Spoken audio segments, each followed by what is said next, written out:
Russell Halverson. A pair of Wolf Division teams looking for their second win of the summer here in Trenton, New Jersey, as we welcome you to Moody Park. The New Jersey Kings playing host to the Ocean Osprey here at Moody Park. Pleasant good evening, ladies and gentlemen. Corey Miller alongside Ben Chadwick. For this Thursday evening game, once again, the Kings taking on the Osprey. It's Russell Halverson leading things off for the Osprey, facing Jared Greenzang on the mound for the Kings. That first pitch sailed high for a ball, and then the 1-0. That one misses as well, 2-0. Halverson, then Devin Smith, the center fielder. Thomas Strauch, the first baseman. Tyler Minnick, the shortstop. Akshay Hayda follows him at designated hitter. Dylan Pope, the second baseman. Jack Zabarski hitting seventh, the third baseman. Hitting eighth and catching is A.J. Giannetti. And Nathan Ofault, the right fielder, rounds things out for the Osprey. Runner play at 1-8 in last place in the Wolf Division to kick off ACBL play thus far. And Corey, a much different matchup than the last game we were broadcasting between the Generals and the Metros, now with two one-win teams. So could be a very important game to start getting some momentum going for one of these teams.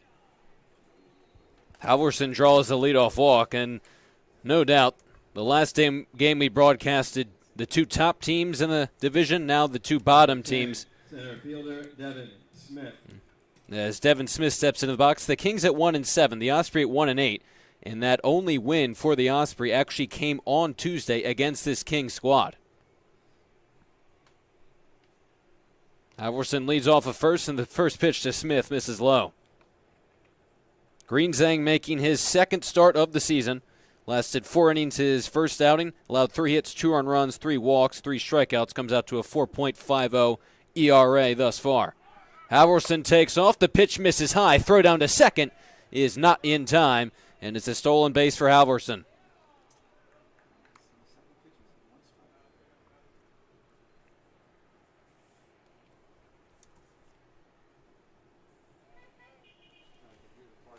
Greenzang, the rising sophomore at Rider University, where he pitched in 2 innings as a freshman, as part of a great Rider team this past year. Able to find the zone now, 2-1.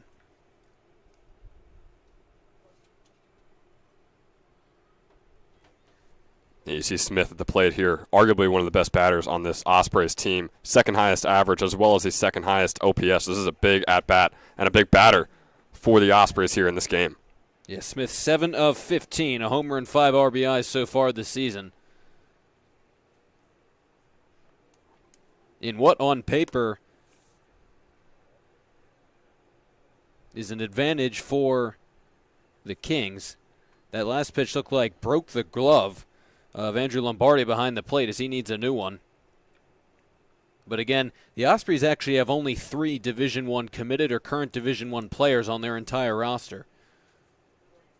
Fewer than the Kings, so on paper it's advantage Kings. But remember, the Ospreys won on Tuesday. Smith out of Ocean County College, as you said, Ben, has been one of their best hitters, and he draws the second straight walk to begin the outing for Jared Greenzang, and Russell Halverson took third on that last wild pitch as well. Number 24, first baseman Thomas Strauch. In steps the first baseman Thomas Strauch with 2 runners on and still no one out in the top half of the first inning. Strauch's been very solid as well in ACBL play. 9 of 18. Runner takes off for second. The throw is not there in time. Second stolen base of the inning for the Ospreys, and now they have 2 runners in scoring position. And this is essentially a perfect start right now for the Ospreys. Smith now tied for the leader on the team in stolen bases. You got a man on second and third, 2 runners in scorer's position early on here in this game, and no outs in the top of the first. What a start for the Ospreys. Strauch looking for RBIs 5 and 6 as he laces one into right field. Charvallo will make the catch. Ball was hit so far and in as this one gets away from Taneski, throwing it back in, allowing Halverson to come across to score, and Smith will move up to third. Originally, no one was going to be able to tag up and score, as that ball was just not hit deep enough. Charvallo made the catch, and then throwing it back in, it took a hop in front of Taneski, hit off of his glove, bounded into foul play, and it allowed Halverson to score from third and Smith to move up to third.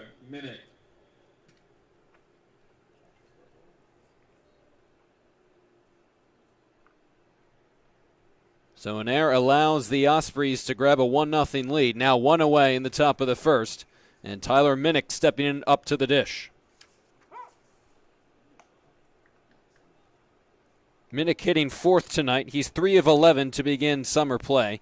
The rising freshman at the University of Connecticut. That pitch is grounded up the middle. Lapicus to his right. Off-bounds throw to first. Completes the out. But meanwhile, Devin Smith comes across to score for the Ospreys' second run of the inning. Number 23, the DH, Akshay Heda. And we were curious how this game would go with how both of these teams have played so far in this season, but looks like we could have a shootout here. Already 2 early runs for the Ospreys. And that's certainly not how the Kings envision things, as the 4 pitchers they have available tonight, 3 of 4 pitching at the Division I level, including Greenzang, who's on the mound now, again at Ryder. But those runs not technically earned, again with the error that allowed Howerson to score and then allowed Smith to move to third. But yeah, 2 early runs for the Ospreys. Akshay Heda next to hit. He dances out of the way of that one, and the count moves to 3-0. 2 hits and 6 at-bats. Or excuse me, that's 8 at-bats rather in 6 games for Heda, who waits on a 3-0 and takes it for a called strike 1. Rising sophomore at Pacific Lutheran University from Maplewood, New Jersey. Trying to keep the inning alive for the Ospreys with already 2 in, and he'll do just that, drawing the 3rd free pass of the inning. And man, this is a rough start right now for Greenzang. 18 pitches and only 6 of them have been strikes so far. Just not going the way he thought it would go here in the top of the first. And the Kings have had their fair share of difficulties early on this season, both hitting and pitching. But the pitching's trying to keep the offense in games. They've had trouble scoring. That one off the glove of Lombardi, but not far enough to allow Heda to move to second, as Pope takes that one high for a ball. He's 5 of 16 entering play for a .313 average. The sophomore at Arcadia University. Especially if you're Greenzang, probably going to want to find the strike zone early and often against a Ospreys team that only features 1 Division I bat in it, and that was Tyler Minnick, who grounded out before Heda.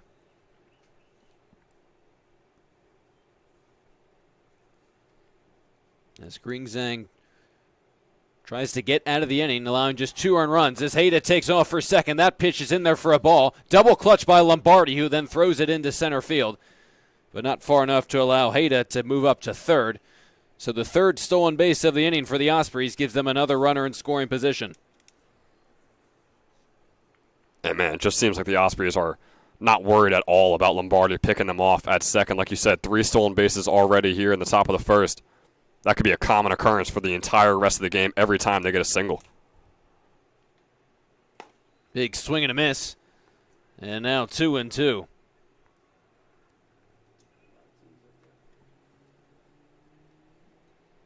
Ospreys looking for their 2nd straight win against the Kings. One on Tuesday. These 2 teams will play a doubleheader on Saturday. Both these squads looking for their 2nd win of the season. A 2-2 pitch. Catches the inside corner for a called strike 3. But not before the Ospreys score 2 runs in the top half of the inning, thanks to a couple of walks, some stolen bases, and an error. And at the end of the top half of the first, it's the Ospreys 2 and the Kings coming to bat.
Calling balls and strikes for us, Mr. Curtis Duggar.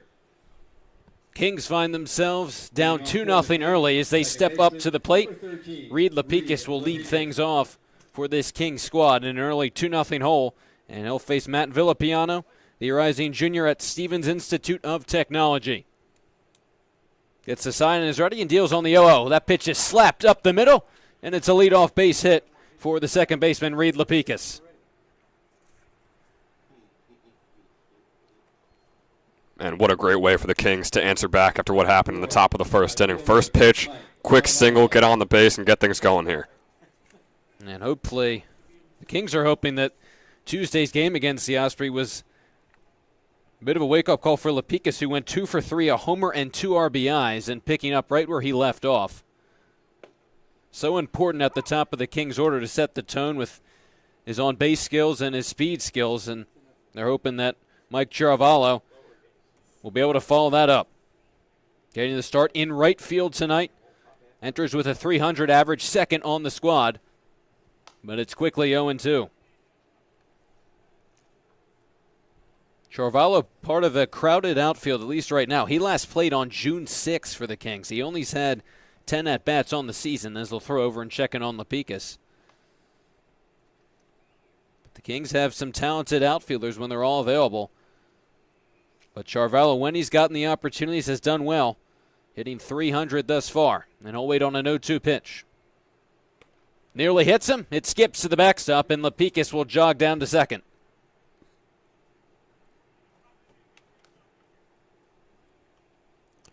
Yes, I mean, a bit of an unconventional way to get there, but the story remains true in this game that if you're on first base, you're going to find yourself on second base no matter what. We saw that for 3 Ospreys batters in the top of the first inning, and now we're seeing it with Lapicus on second now. Yeah, and we know the Kings like to be aggressive on the base pass. If their first 8 games are any indication, that pitch is spoiled foul.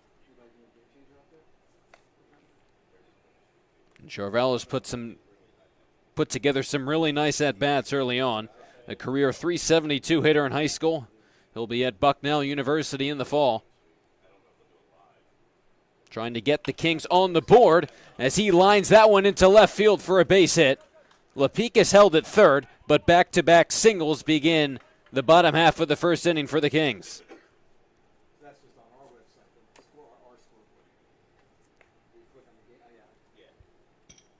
Number 14, shortstop Justin Sestawicki. And right now a carbon copy start from what the Ospreys did in the top of the first inning. 2 batters, now it's 1 on third, 1 on first. Like I said, exactly what we saw from Ocean in the top of the first. We'll see if the Kings can add on 2 more, similar to the Ospreys. Prime opportunity for one of their top hitters in Justin Sestawicki. The UNC Tar Heel digging into the box. And what is really the bread and butter of this Kings team, which is their talented middle of the order. And they've really been waiting for it to get going. They got so much talent between several players, but haven't gotten the run production that they were hoping for. Again, Villapiano, the rising junior at Stevens Institute of Technology, pitching his 3rd game on the season. First start. He's pitched 3 innings prior to this, allowed 2 earned runs, walked 1, struck out 2. But already in a hole. 3-0 the count on Sestawicki with runners on the corners and nobody out. Finally locates the zone. It's in there for a strike. Sestawicki, Stemhagen, Teneski, Lombardi, Stikowski, Menino, and Tyler Provost rounding out the lineup tonight for the Kings in an early 2-0 hole. Chiaravallo starts then stops at first as now it's a full count on Sestawicki, who comes in hitting .286, 6 of 21 with an RBI, 0 for 2 with 3 walks against this Osprey squad on Tuesday. Chiaravallo takes off as that pitch is skied into right field. Ofalat eventually makes the grab. Lapicus is going to try and tag from third. The throw to the plate is not in time as dashing down to second is Chiaravallo. He'll hold up there. So it's a sac fly and an RBI for Sestawicki. The Kings now on the board. It's 2-1 Osprey.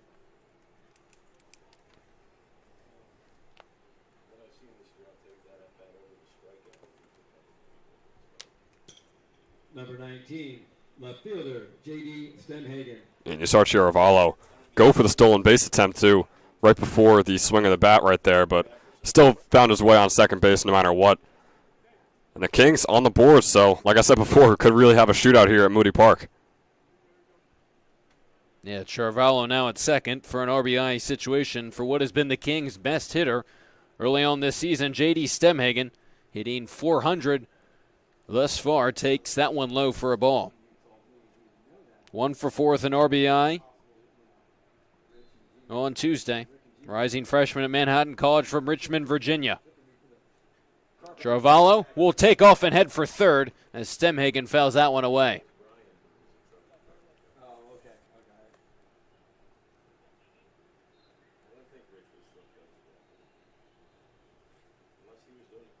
We've seen Stemhagen hit in a variety of different spots for the Kings so far this season. Whether it's the bottom, top, or middle of the order, he's been terrific wherever they've put him. Goes after the 1-1 pitch and grounds it slowly to second. Minnick was going to go to third as Charvalho was trying to advance 90 feet. Instead, he's going to be retired. Good awareness by the shortstop to get him. Perhaps a little too much aggressiveness from the rising freshman there. Stemhagen will reach it first, but now there's 2 away. Little surprising to see Charvalho that aggressive on the base pass on a grounder to short, but see if that comes back to bite the Kings. Teneski digs into the box now. Yeah, we saw Charvalho try and steal third on the pitch right before that, too, so it doesn't look like either of these teams have a lot of faith in their catchers, and they feel like they can take advantage of that.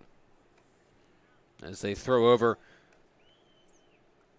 check on Stemhagen. The rest of the Ospreys defense, Halverson, Smith, O-flat in the outfield, Zabarski, Minnick, Pope, and Strauch third to first. And Giannetti does the catching for Matt Villapano, who fires in a strike to Zane Teneski.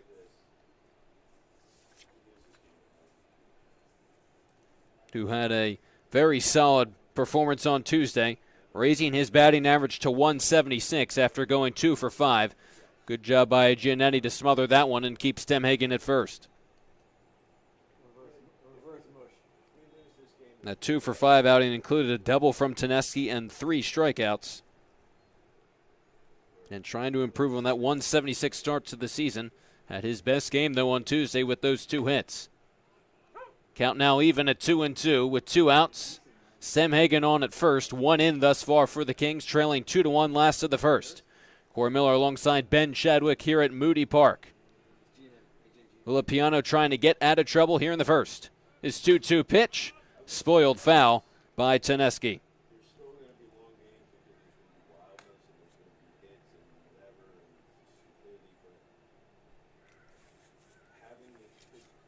No Ryan Jarrow, so Eric Hartman at least to start for the Kings here this evening. 2 big D1 players for him, not in the lineup at least right now. That one sails high, 3-2 count, and Stemhagen will be off with the next pitch. It may be just me, but that never bothered me. Teneski looking for his second RBI of the season. Waits on a 3-2 and watches it miss high, and he will head down to first to keep the inning alive for Andrew Lombardi. Yeah, and something else to watch. We saw Greenzang pitch 24 pitches in the top of the first. And now Villapiano is going to be well over 20. Now with 2 men on base. Does have the 2 outs, but be a storyline to watch with those pitch counts. Again, 3 of the 4 pitchers for the Kings D1 guys. So they have other available arms, but we'll see who the Ospreys are able to turn to. Again, also keep in mind that these 2 teams will play a doubleheader on Saturday, so definitely wanting to limit the amount of pitchers they have to use. As Lombardi fouled that first pitch away with 2 runners on and 2 away. Lombardi 4 for 14, including a round tripper. Now behind in the count, 0-2.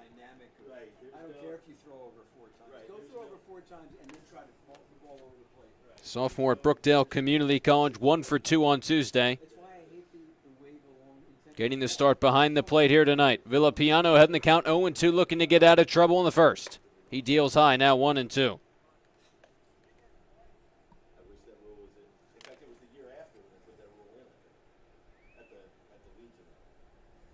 Sikowski waits on deck, but Lombardi waits on the 1-2 pitch. A mile-high pop-up along the right side. O'Flat coming way in will make the call and the catch to put an end to the first inning. Both of these teams scoring early. At the end of one, it is the Ospreys leading 2-1 over the Kings.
Jack Zabarski.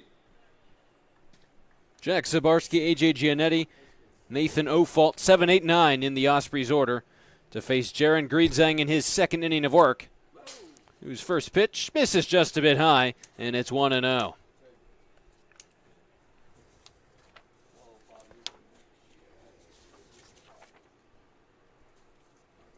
Two runs for the Ospreys in the first. Neither one of them earned with the Kings' error. They got on base due to walks. Some stolen bases and an error brought them in. Kings got a run back in the first, now 2-1.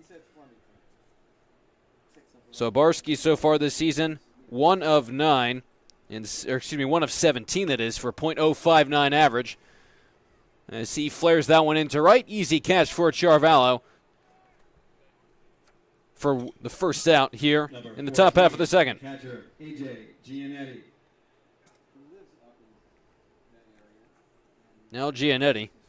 Zabarski was, in high school, part of a very competitive shore conference. That's something you're going to notice about a lot of these Ospreys players.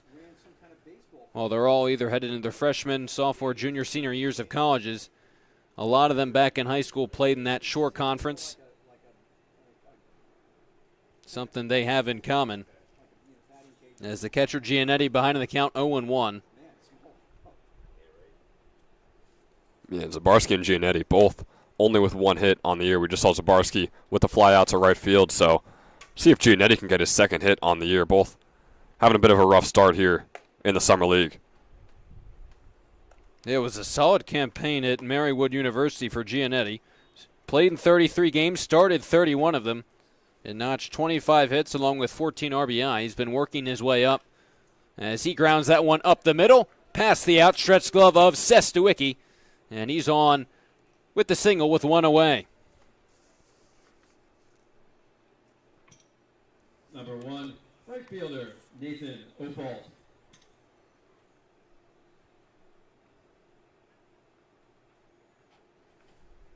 Nathan O'Falt, the rising sophomore at County College of Morris from Nicholson, Pennsylvania, rounding out the starting 9 for the Ospreys here tonight with a runner on first and one away, and takes a first pitch from Greenzang in there for a called strike.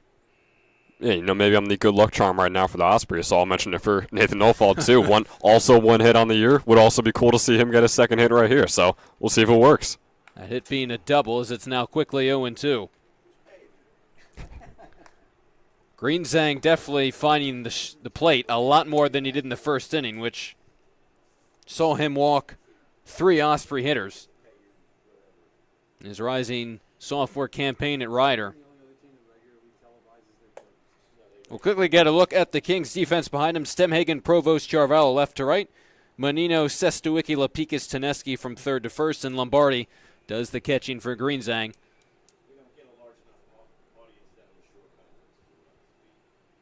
Who will fire on a 1-2 pitch. He finds the outside corner for a call. It's strike 3. Olfault down looking, and there's 2 away.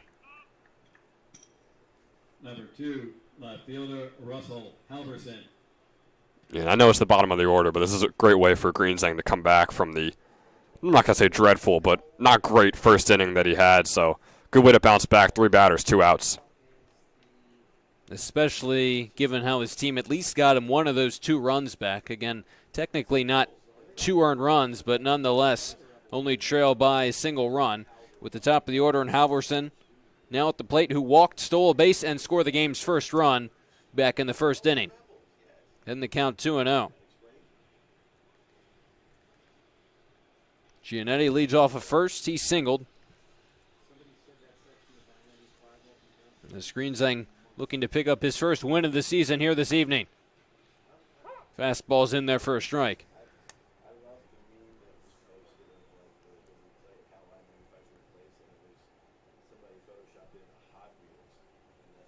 Two on, 2 away with the runner on first, and the pitch doesn't find the zone. One of the amazing things about Greenzang, especially playing at a D1 guy level, is that this is a guy who missed his sophomore and junior seasons due to COVID and then an injury, as he will walk Halverson for the second straight time. Now 2 on with 2 away for Devin Smith. Number 10, center fielder Devin Smith. But heading into his senior year of high school, Greenzang had only played a single game of varsity baseball. Again, sophomore season got canceled due to COVID, and then missed the entire junior campaign with an injury due to a hip injury that he sustained as a hitter with an awkward swing.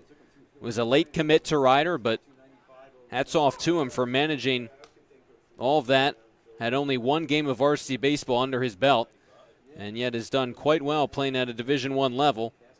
Trying to get out of trouble here in the top of the second. 0-1 to Devin Smith. Lombardi thought about the snap throw to first, and now it's 1-1. Smith will be headed to Ocean County College in the fall.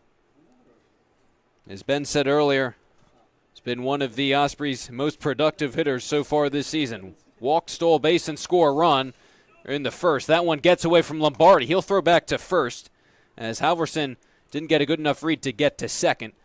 Giannetti did get a good read, though. Now he's on at third, 90 feet away, with Smith sitting on a 2-1 pitch.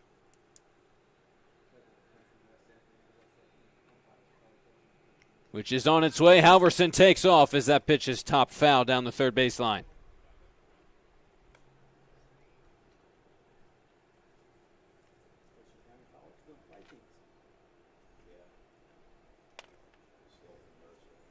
Five RBI thus far on the season for Devin Smith. He's got a runner in scoring position on at third with 2 away. Goes chumming for that one, comes up empty, and is retired on strikes. Jared Greenzang posts the 0 in the top half of the second. Strands 2 runners, 1 on first, 1 on third. The Kings coming back, trying to tie this game up at 2 in the bottom half of the second.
Kings, the DH, number 12, Connor Stakowski. Connor Stakowski, the DH for the Kings, to start the bottom half of the second. 7-8-9 due up for the Kings. Trailing 2-1 in the last of the second, facing Villapiano in his second inning of work, whose first pitch misses low for a ball. We told you Villapiano's numbers thus far this summer.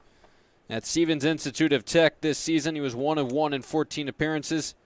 In 17 innings pitched, allowed 10 earned runs, comes out to a 5.29 ERA. Stakowski with a base hit up the middle. Second straight inning, the Kings' leadoff man has reached via base hit. And now the leadoff runner's on for Marco Menino. And I was just about to mention I was going to try and be the good luck charm for the Kings, too. One hit for Stakowski. I know our friend Mike Olshan over there was a little mad at me for trying to hype up the Ospreys before, but yeah, I didn't even need to say anything about him. Getting the hit all by himself. No need for me. It's worked for the Ospreys and almost worked for the Kings, but yeah, Stakowski reaching. He actually was 0 for on Tuesday, 0 for 4, but he drove in 2 runs. 2 of the 5 runs for the Kings in Tuesday's 6-5 loss to this Ospreys squad. He's on at first for Marco Menino. The third baseman, who is also looking for his first hit, 0 for 7. That pitch grounded fair down the first baseline, off the glove of Strauch. Getting to third is Stakowski. Large turn and then held up at third as he's got to dive back. Advancing up to second is Menino. And just like that, 2 runners in scoring position for the Kings to begin the bottom half of the second. Strauch almost gloved that at first. Tyler Provost. And they're going to credit Menino with a double. 2 on with no one out for Tyler Provost. And there you have it, Menino getting his first hit as well. So a good, productive game, at least in the box, for several of these hitters thus far for both the Kings and the Osprey. Yeah, that's not a bad first hit either. Like you said, it was a double. Got a man on third, too, so very solid job by Menino. Provost 3 of 18 with an RBI, 167 entering play, and it's quickly 0-2 on him. 1 for 5 with an RBI in Tuesday's loss. Rising sophomore at Keene University, where he played in 32 games this season and hit .253. Provost hitting ninth, the center fielder, then back to the top of the order, and Lapicus on deck. That pitch in the dirt for a ball.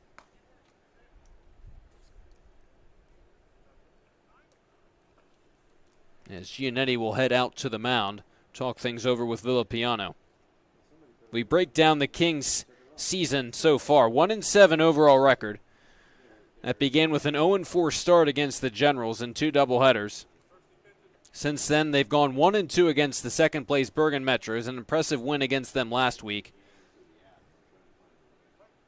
And then lost to the Ospreys, in which was Ocean's only win on Tuesday, 6-5, trying to get back in the win column. Keene grounds this one to the left side. It'll sneak through into the outfield for a base hit. Stakowski scores easily. Advancing to third is Menino. It's an RBI single for Tyler Provost, and we're all knotted up at 2. Number 13, second baseman Reed Lapicus. 7, 8, 9 hitters getting it done for the Kings. A hit, a single, that is a double, and then an RBI single. Runners on the corners for Reed Lapicus, who singled and scored a run his first time up.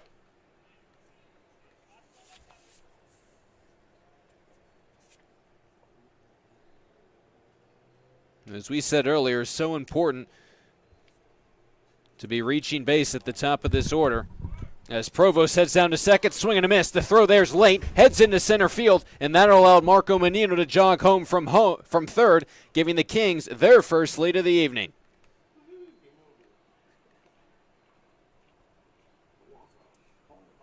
And we've seen that another time this season where a double steal's kind of been in effect, and the throw comes down to second, giving the runner on third an opportunity to head home, and that's exactly what happened there. That one gets away from Giannetti, and moving up an additional 90 feet is Tyler Provost.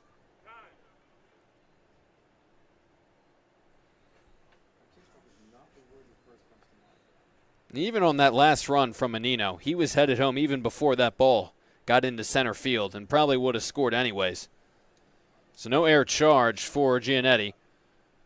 But the Kings in business, now leading by a run. Another under 90 feet away. And a 2-1 pitch to Lapicus. Bounce foul, now 2-2. Yeah, and what a rally from the Kings, too. Top of the first, down 2-0, and now you're taking the lead. You got no outs here in the bottom of the second, and Lapicus is up at the plate with a runner in scorer's position, and I don't think there's anyone you'd rather have right now up at bat. As he lines that one into center field for a base hit. Jogging home is Provost. Lapicus, his second single of the evening. This one drives in a run. Now 4-2 Kings.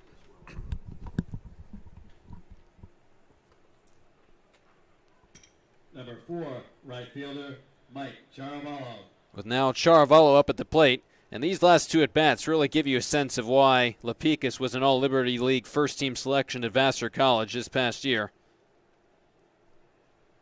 A .432 batting average as Charavallo laces that one into right field for a base hit. Olfald over to cut it off, but the speed of Lapicus is going to get him to third standing. As the Kings continue to smash the ball in the bottom half of the second. 2 runners on, no one out for the 3-0 hitter Justin Sestawicki. And this is incredible by the Kings right now. Every single pitch seems to be right in their breadbasket. Now both of the last 2 hitters are 2 for 2 on the day, and this team is showing no signs of slowing down. And we briefly touched on it, but although the pitching hasn't been tremendous, it's really a lot of it been on the hitting thus far for the Kings, which has led to some of these losses. And that's been surprising because they have a really talented core, especially in the heart of this lineup of D1 hitters. Charavallo, who just got a base hit, headed to Bucknell. He's one of them. Sestawicki, perhaps the biggest name, hitting third throughout the year at UNC. But also guys like Taneski and Jaros. St. John's and Georgia Tech commits, respectively. You also have Eric Hartman. Him and Jaros not in the lineup today. Hartman just finished his freshman year at Rider. But these are a bunch of really talented D1 guys who haven't really gotten it going yet. As Charavallo wastes no time taking down for second. Giannetti not going to throw down. And looks Lapicus back. So now 2 in scoring position for the UNC Tar Heel Justin Sestawicki.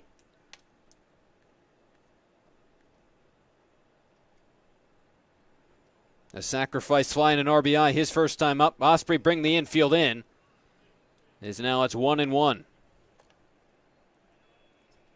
And those stolen bases right now have just been like taking candy from a baby for both teams. I mean, I mentioned it before. They just feel like they could do whatever they want with both of these catchers, and still have yet to see the catchers respond back.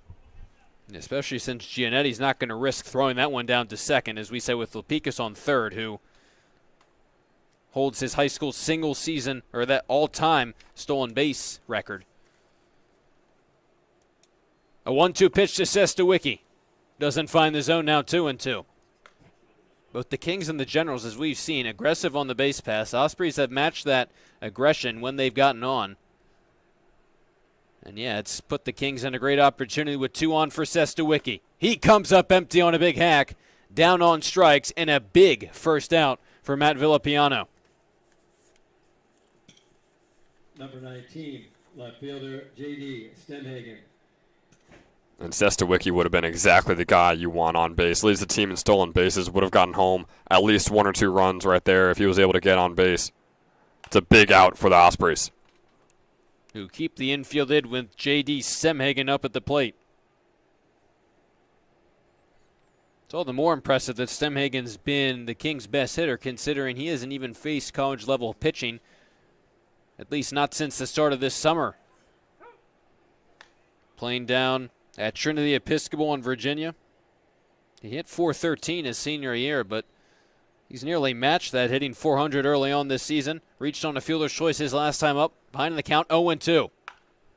Ahead of that one as he squares it up but sends it foul.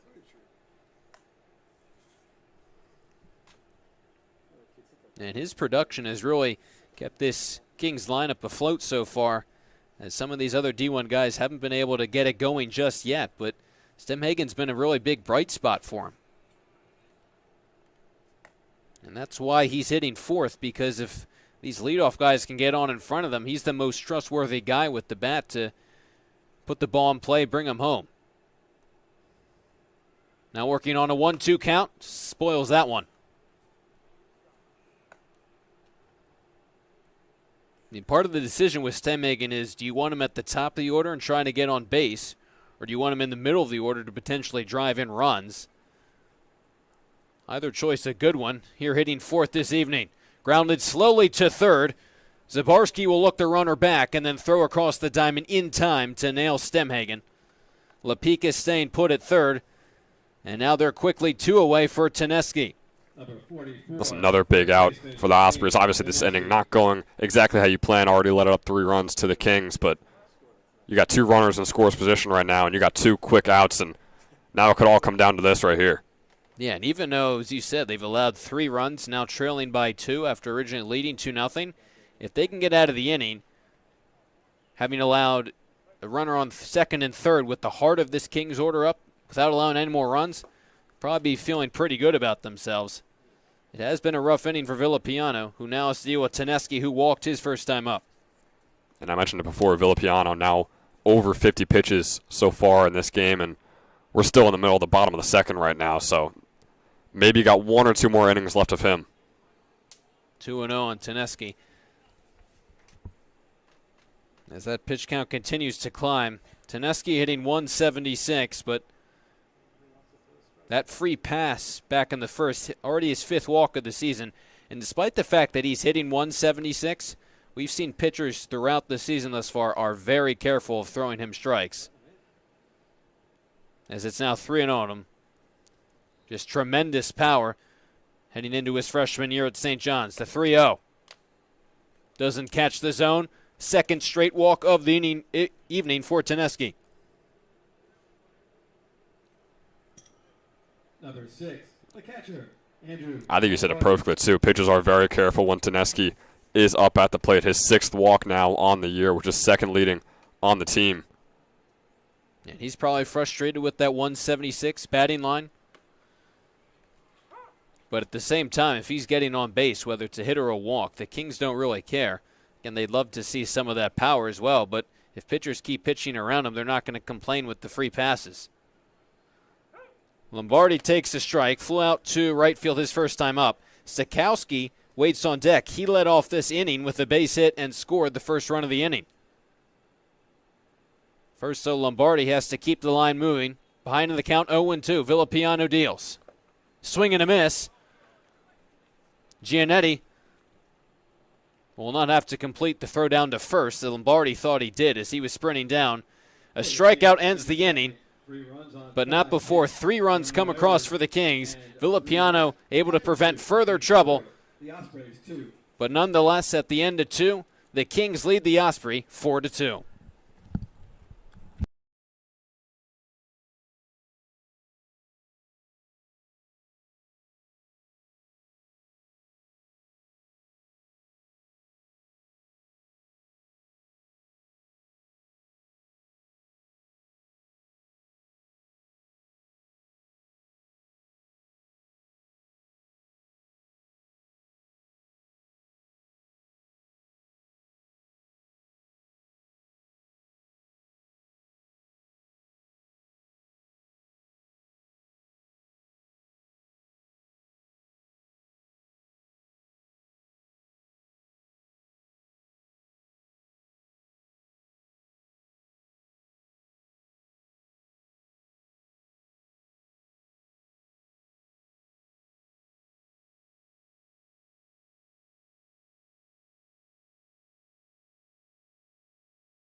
For the Ospreys, first baseman number 24, Thomas Strauss.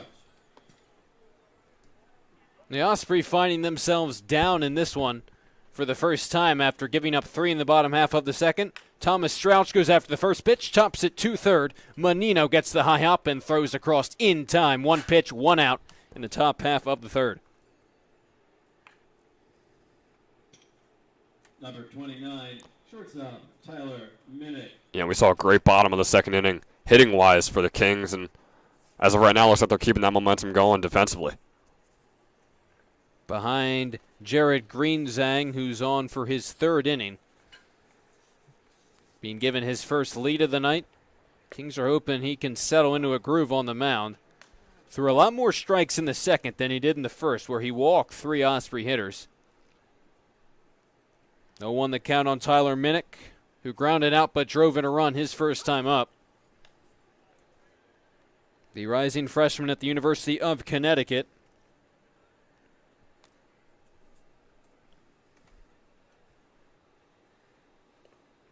Swings at that one in the dirt. Lombardi will complete the play at first. Minnick down on 3 pitches, and just like that, there's 2 away in the top of the third. Man, Greenzang has come to play in these past couple of innings. Clearly not happy with how things went in the top of the first, and he is just lights out here in the second and right now in the third. He faces Akshay Heda, who walked and stole a base back in the first inning.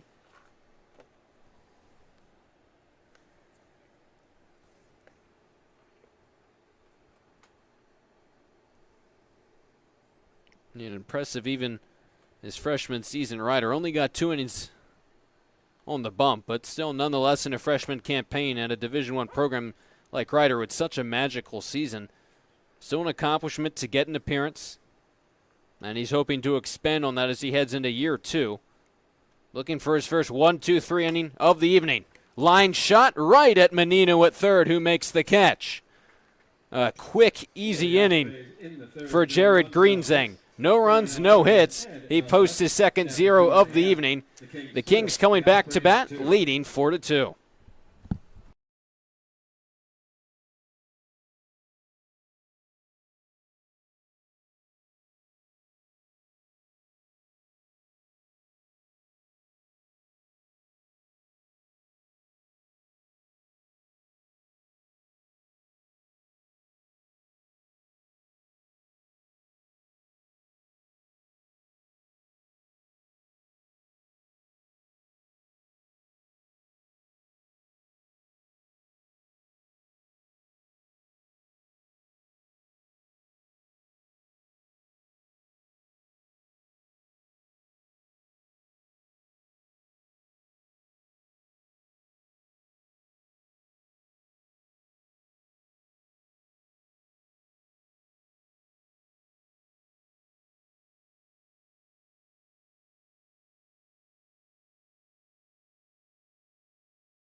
For the Kings, the DH, number 12, Connor Stakowski. New pitcher for the Osprey to begin the bottom half of the third. Jake Umans takes over from Matt Villapiana, who lasted 2 innings, gave up 4 runs on 7 hits. And if you're Umans, you don't really have anywhere else to go but up. In the first game he started this season, he's pitched 4 in 2/3 innings pitch, allowed 15 earned runs. 15 earned runs on 15 hits. That comes out to a 28.92 ERA. Oof. Yeah, I mean, you didn't have to throw in the ERA there, Corey. Yeah, I mean, it's a little unnecessary. that's a little vicious of you. I'm not going to lie. And it's a little surprising because, especially his freshman year at Alvernia, 5-0 with a 3.18 ERA. He started 9 games for them as well this past season. But you know what? It's only been 2 outings for him. This is 3rd. You said it before. Only one way is to go, and that's up. Makes it a full count with Stokowski, who began that whole rally in the bottom half of the 3rd with a leadoff base hit. Scored the first of 3 runs the Kings would score. 3-2 pitch. Behind on that one is Stokowski, and he fouls it away.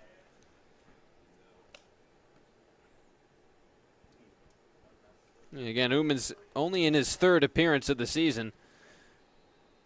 So it wouldn't be surprising if that ERA comes down in a big way over the course of the summer. As he'll fire again on 3-2. Breaking pitch is in there for a called strike 3.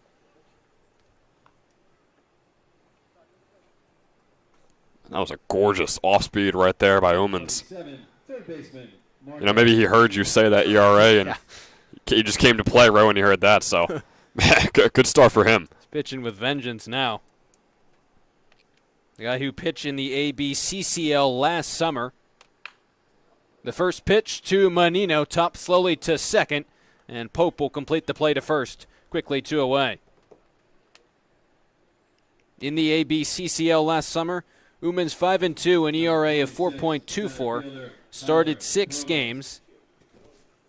So that saw a campaign for him too. But the biggest thing with him is that he had a 1.65 ERA his senior year of high school. So if past performances in college, summer ball, and high school are any indication, that ERA is going to come down drastically over the course of the season.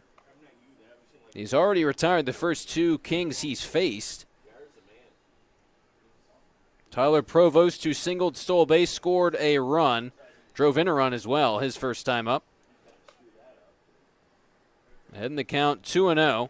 Lapicus, the top of the order, late waits on deck. Lapicus 2 for 2 here this evening. First things first, though, Provost waits on a 2-0 count. Gets under that one and flies it into center field. Smith jogging after it, and he'll make the catch on the run to put an end to the 3rd inning. Solid innings on the mound for both of these 2 squads. 3 up, 3 down in both instances. We move along to the top of the 4th. Same score, 4-2 Kings.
Dylan Pope begins the top half of the fourth inning. 0 for 1 with a strikeout back in the first.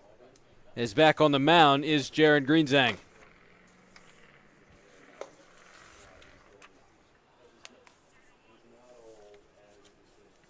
And the Kings have got to like that the Ospreys have already been forced to turn to their second arm of the game, and they're hoping even after a 2-run first, Greenzang can really give them some length on the mound. That pitch in there for a strike. And only 8 pitches for Greenzang in his last inning. Obviously going to try and repeat that here in the top of the fourth. But a very quick third inning, very defensive heavy, very good on both pitchers' parts. Yeah, the defense has been solid at least through 3 innings. Only 1 error. That was back in the top of the first, which allowed 2 runs to come across for the Osprey.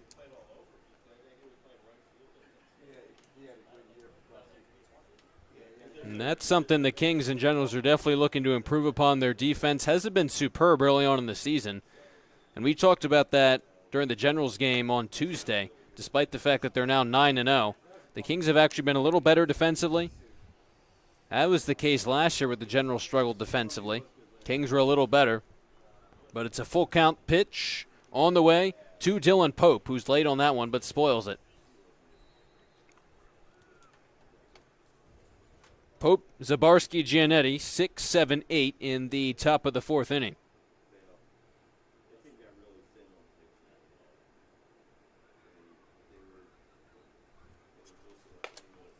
That pitch misses the zone. It's a leadoff walk to begin the top half of the fourth. Number 25, third baseman, Jack Zaborski. Well, it's only 1 walk, but the free passes are what got Greenzang into trouble back in the first inning, where he issued 3 of them.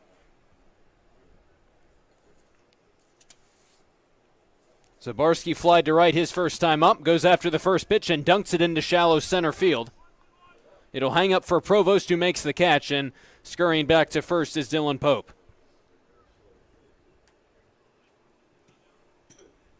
Number 14, catcher AJ Giannetti. Yeah, you know, Corey, I know we saw the fly out right there for Zabarski, but it really is surprising to see that 1-8 record so far this season for the Ospreys. They have 7 batters with double-digit at-bats who are all batting over 300, so it really makes you pinpoint the pitching for them so far this year as the problem. Snap throw to first, off of the glove of Teneski. It rolls into right field, but Pope will stay put at first. And yeah, we talked about how the Osprey in total only have 3 Division I, current Division I or future Division I players, which is among the fewest in the league. But that is only going to prohibit you from winning games if you necessarily let it. And even D2, D3 guys can still play at a high level in the league, especially if they're more experienced in college. And these D2, D3 hitters for the Osprey, you just said, have racked up the base hits. Pope takes off for second. Pitch is swung on to miss. The throw down to second. Not in time. It heads into center field. Pope will just hold up at second, though. So it's a stolen base and now a runner in scoring position.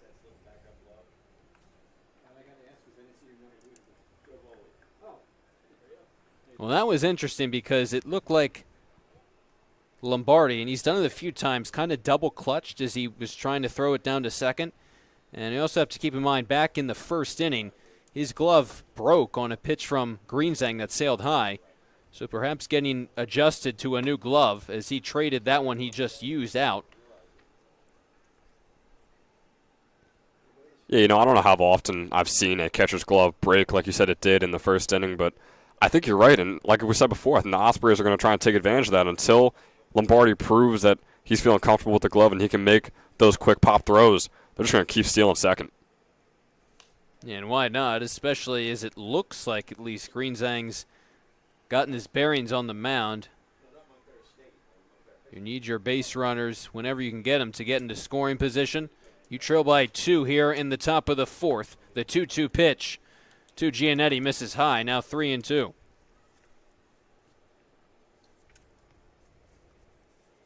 Giannetti's been solid behind the plate for the Ospreys so far this summer. And that was the case at Marywood University as well in his sophomore campaign. Very good strikeout to walk ratio as well. 3-2 pitch is fouled away.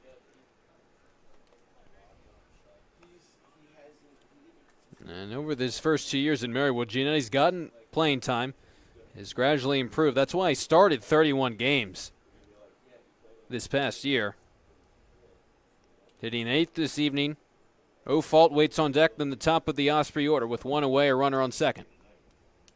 Another 3-2 pitch on the way with Pope trying to steal third. The pitch is grounded to third. Menino gloves it and throws across in time. Pope will advance 90 feet, so now there's 2 away, with a runner 90 feet away from home for Nathan Ofault. Right fielder, Nathan Ofault. And what a great decision there by Pope to steal third. Could have easily been a double play, and that would have been it for the top of the 4th inning, but steals third, and fielders don't think it's worth it to try and get him out there. So inning continues for the Ospreys, and like you said, 90 feet away from driving in another run and trying to chop down at that lead that the Kings currently have. You know, almost if that was a hit-and-run situation, it's a good thing that Menino was able to field that ground ball, because if he was covering third, it could have gone into left, and Pope could have come around to score. But nonetheless, Menino made the play at first, and now it's a 2-0 count on Nathan Ofault.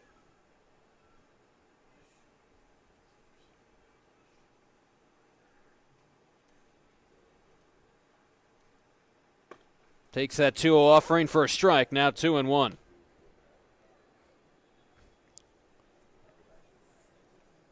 Facing Greenzang in his 4th inning of work. Again, the 2 runs not earned, so it's been all in all a productive performance for him. Pitch count may be a little elevated due to that first inning, but Kings have got to be pretty pleased with what he's done thus far. Cozy, Terwilliger, and Cartafalso, the 3 other arms available for the Kings out of the pen here tonight. A 2-2 pitch with 2 away. Check swing. They're going to appeal it, and they're going to say that Ofault did not go, so now it's a full count.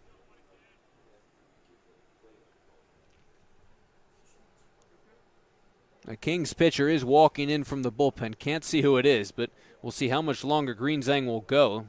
Wonder if this is his last inning.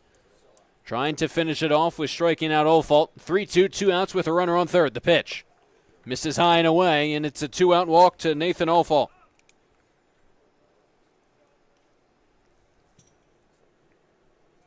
Number 2, left fielder, Russell Halverson. Brings up Russell Halverson, who's reached base twice on 2 walks, also stole a base, scored a run in the first inning. Not ideal if you're Greenzang to walk the 9-hitter to face the leadoff man with 2 on now. Goes after the first pitch, grounds it foul down the third base line.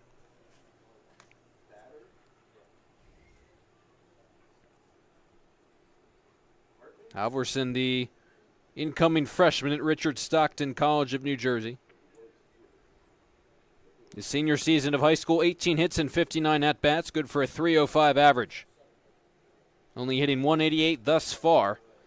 There's a runner in scoring position with 2 away. Nice breaking pitch catches his own, and it's 0-2.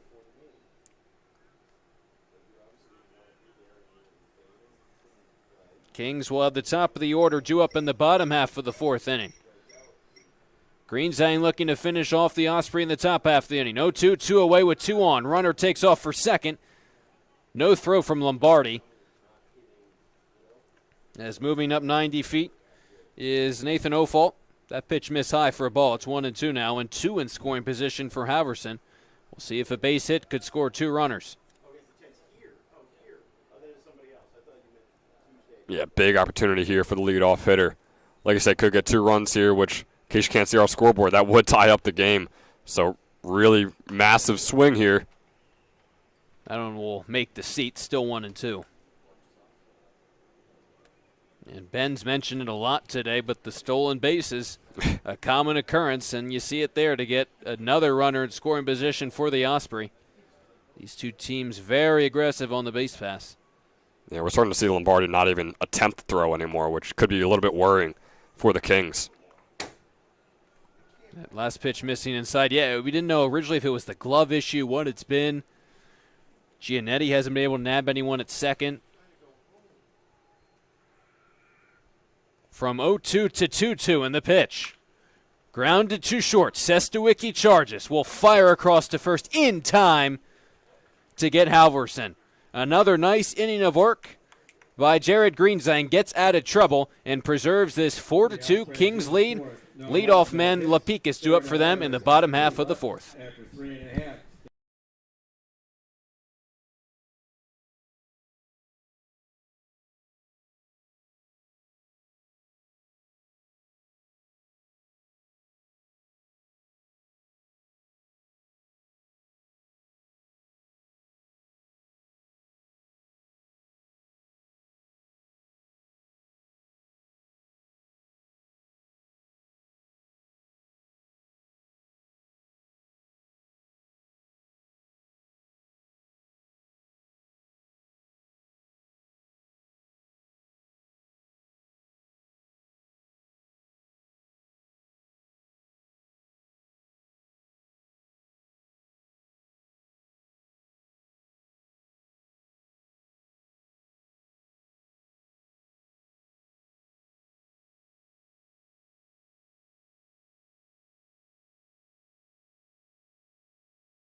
Leading off for the Kings, second baseman, number 13, Reed Lapicus. Reed Lapicus is 2 for 2, entering his third plate appearance here in the bottom half of the fourth inning with his squad leading 4-2. First time he'll face Jake Oomans out of the pen in his second inning of work. Nice looking breaking pitch, catches his own. It's 0-1. We talked about Oomans' sky-high ERA entering last inning, but a 3-up, 3-down appearance for him to begin the last inning. That will not be the case here in the fourth, as that pitch is going to roll all the way to the wall. How fast will Lapicus be able to fly? He's at second. He's headed to third. The throw there is not going to be in time. It's a leadoff triple for Reed Lapicus. He's now 3 for 3 tonight. Man, what a smack by Lapicus. The second triple all season long for the Kings. They're in prime position to keep this lead growing. Lapicus was just too good of a hitter. You knew that coming in for him to only be hitting 190. And it seemed like beginning last game where we went 2 for 3 with the homer that he had broken out of that early season slump. He's on at third for Charvala, who's 2 for 2 as well with 2 singles and a stolen base. And if anything was on display there, it was especially the speed from Lapicus. As soon as that ball got by Smith in center field, you knew there was a good chance he was going to get to third. Again, he's his high school single season all-time stolen base record holder. Ospreys do not bring the infield in with Lapicus on at third. Corners stay back as well. And this top of the order, 5 for 5 right now as Charvala waits on a 2-0 pitch from Oomans. Misses outside, now 3-0.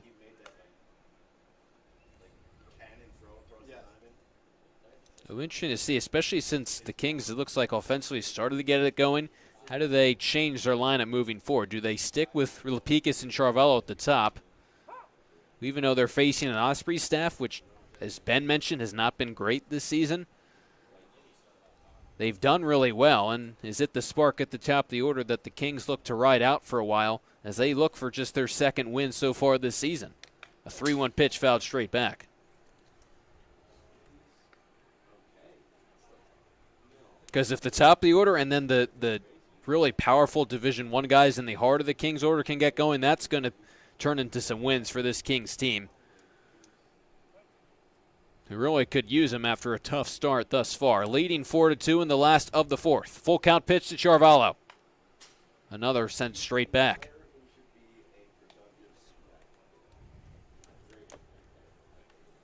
And Charvallo's a guy who at the Hunt School of Princeton could really hit either at the top or in the middle of the order. Began the season for the Kings hitting more so at the bottom, then moved back up to the top. But he let off a good amount at the Hunt School, hitting second here tonight. In on the hands and rolls it foul.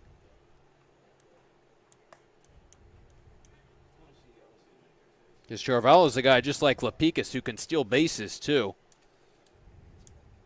but has plenty of power. His high school coach described him as a catalyst at the top of the order. One of the reasons why he's headed to Bucknell in the fall. Waits on another 3-2 pitch. Again, spoils it. Engaged in a good battle right now with Jake Umans.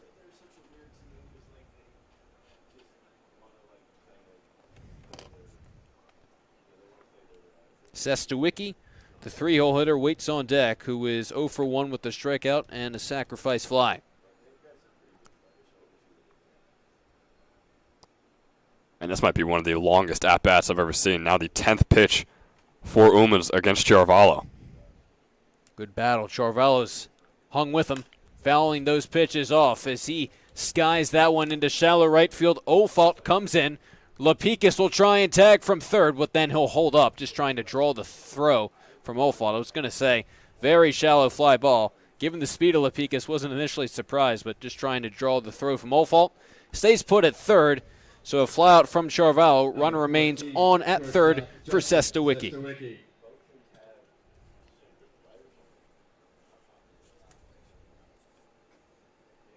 Yeah, and I like the decision there from Lapicus. Obviously, we know how fast he can be, but you still got some very good batters up left for the Kings here in this fourth inning. So I think you should feel pretty confident that eventually he will be finding himself coming across home plate. Good chance with Sestawicki now up at the plate with one away. The Osprey bring the infield in as Sestawicki comes up empty. We've seen from a lot of walks. He did walk 3 times on Tuesday, despite the fact they didn't have a hit. Stole 2 bases, but he has struck out a good amount as well. 7 so far this season with the one earlier on in the second. But such a talented hitter, especially considering that when he's at UNC, he's been pitching. But step back into the batter's box this summer, has looked good, has looked really comfortable at the shortstop position. 2-1 pitch, fouled straight back. Looks like he's back into the groove of hitting, but some production around him would definitely be helpful. Maybe that's why Stemhagen hitting behind him. He's been one of the Kings' best hitters, but possibly taking the pressure off of Sestawicki to be that sole RBI guy. That one in the dirt. Giannetti can't find it, but it landed in front of him, and Lapicus stays put at third.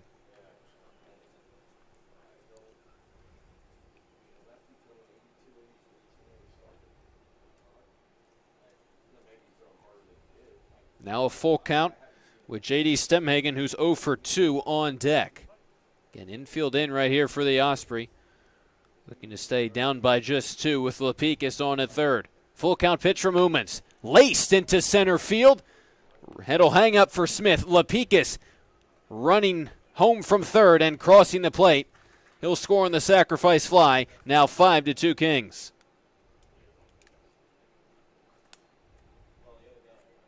Now the second sac fly of the evening for Justin Sestawicki. Left fielder, J.D. Stemhagen. So the decision by Lapicus not to go on that fly ball earlier proved successful. As like I said before, he should feel confident that he would be able to cross home plate, and he does right there, thanks to Sestawicki. And Stemhagen, you mentioned before, 0 for 2 on the day, was the leading batter in every statistical category coming into this game. We'll see if he can bounce back, although no men on base and 2 outs is a rough situation for him to be in. That a broken bat foul ball. He'll get a new one as the count's even at 1-1.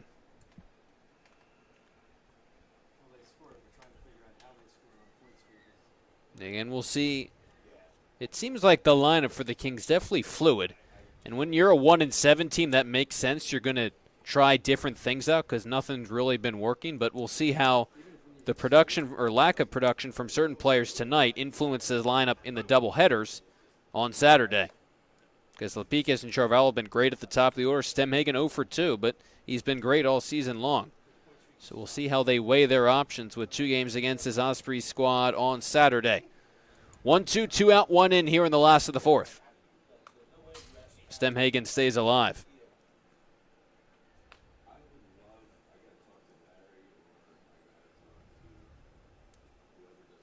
Because as we've already pointed out, Ryan Jaros and Eric Hartman, 2 of the best hitters, not only for this Kings team, but in the league, aren't even in the lineup tonight. Another 1-2. Had him off balance with that breaking pitch, and Stemhagen comes up empty. A run does score for the Kings. The leadoff triple by Reed Lepeak as he comes across to score on the sacrifice fly by Justin Sestawicki. We conclude 4 innings. Another run in for the Kings. They now lead 5-2 over the Osprey.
Fielder Devin Smith. For the first time this evening, the Kings turn to the bullpen and Jason Kazi, the incoming freshman at the University of Massachusetts, 6'3", 250, 15-pound left-hander out of Bridgewater, New Jersey.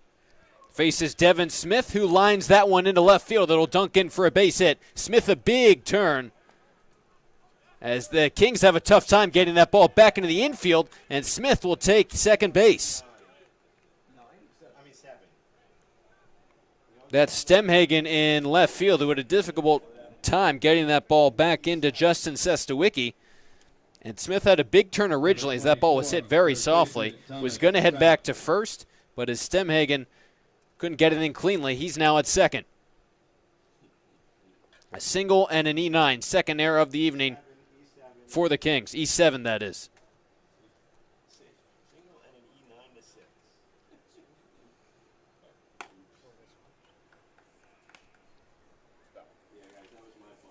Corey Miller here with Jack Kemmler from Moody Park in Trenton, New Jersey, with the Kings leading the Ospreys 5-2 in the top half of the 5th inning. Kazi making his second appearance of the season in one game through 1 inning, allowed to hit no earned runs. Again, heading into his freshman campaign at the University of Massachusetts. And now it's 1-2 on Thomas Strauch.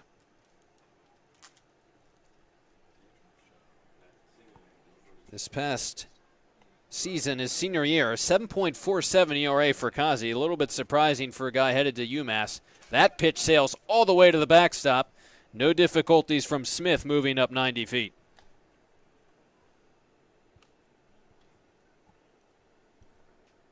Yeah, great start today by Greenzang.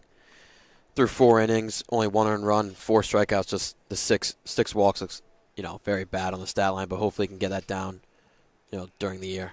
Yeah, that was the problem for him. Only allowed 1 hit. It was the walks that came back to bite him, but those 2 runs not earned. skied along the infield. Taneski making the call, makes the catch for out number 1, as Smith forced to stay at third. Number 29, shortstop, Tyler Minnick. Another change for the Kings. Owen Wellwander, the rising sophomore at Lehigh, now behind the dish, replacing Andrew Lombardi. As Tyler Minnick steps into the box for the third time this evening, 0 for 2 with an RBI thus far. And Minnick's going to be a really important part of the Osprey offense as the only Division I committed guy in there. The guy who won Berks County Player of the Year at Muhlenberg High School last year. Team that won a title as well. That pitch is skied into foul play. Taneski hustling after it, reaches over the fence, but it heads out of play, and now it's 0-2 on Minnick.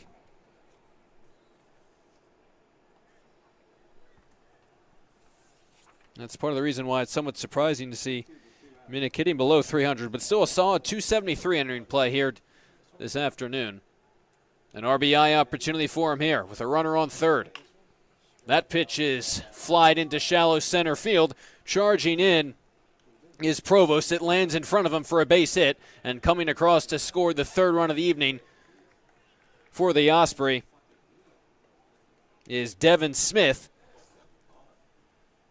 So an RBI single for Minnick, and now it's 5-3. Yeah, it was a fastball outside, and Minnick just barely got it, but just slapped it right into that center field.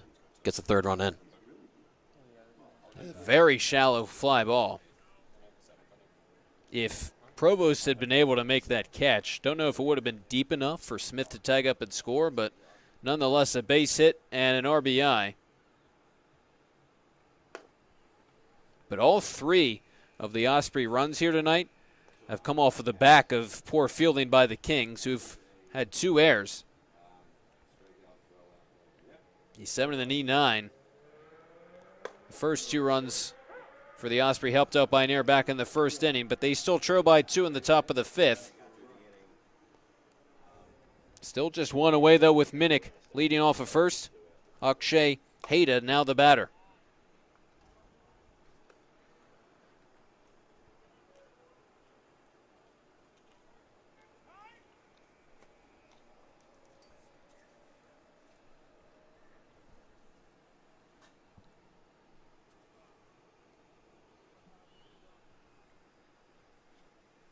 Three and 1 the count on Hayda. Dylan Pope on deck. Minnick will take off for second. Doesn't matter, though. As Minnick then overslid the second base bag. It's a walk for Hayda. Now there's 2 on for the Osprey. Number 20. Yeah, Kazi's having trouble spotting that fastball right now, which Greenzang before was doing amazingly. Hopefully Kazi can get into a rhythm here. Second pitcher the Kings have used here this evening. Terwilliger, Carter Fossa, the other available arms, but especially holding on to a 2-run lead. Be great if Kazi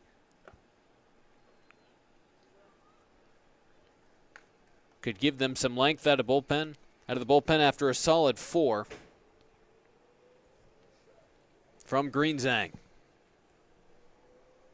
Dylan Pope is 0 for 1, but he stole a base back in the 4th inning. Puts that one into play to center field. Provost making the grab for the second out. Minnick stays put at second. 2 away now for Zabarski. He has a hard hit ball, but doesn't matter. You still got the second out. Now you can get it out either at third, second, or first base.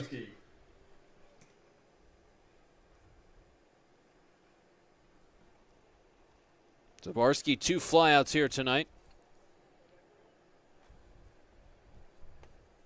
Just 3 hits thus far for the Osprey. Looking to scratch across a run. Minnick takes off for third. The pitch inside. The throw down not in time. They're actually going to call that a strike, but advancing to second as well is Hayda. So now 2 runners in scoring position for Zabarski. We've talked about it throughout the game, but the stolen base is a constant theme, even with a brand new catcher behind the dish for the Kings and Owen Wellwander. Osprey wasting no time, advancing on the base pass. That pitch on the inside corner as well, now 0-2.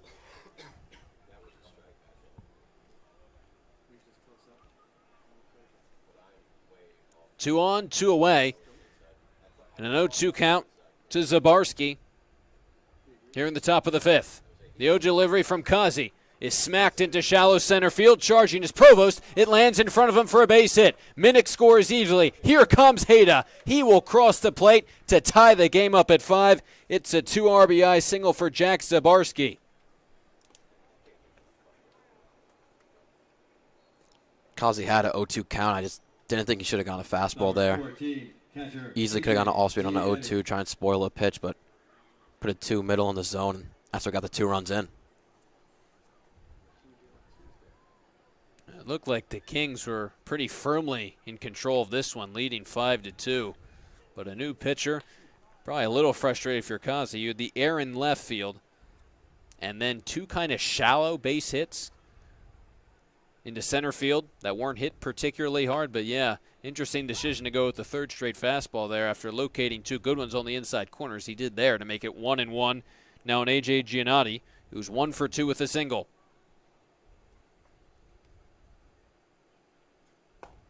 Big swing and a miss, now 1-2. Ofault, the 9-hitter, waits on deck for this Osprey squad that has just tied this game up at 5. A 2-run first and now a 3-run 5th. They have Zabarski picked off. Taneski fires down to second. Lapikis can't hold on to the ball.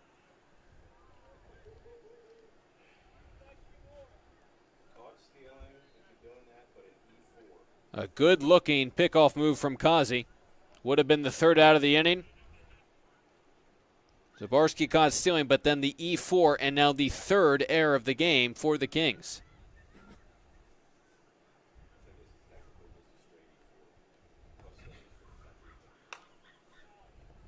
Giannetti spoils that one.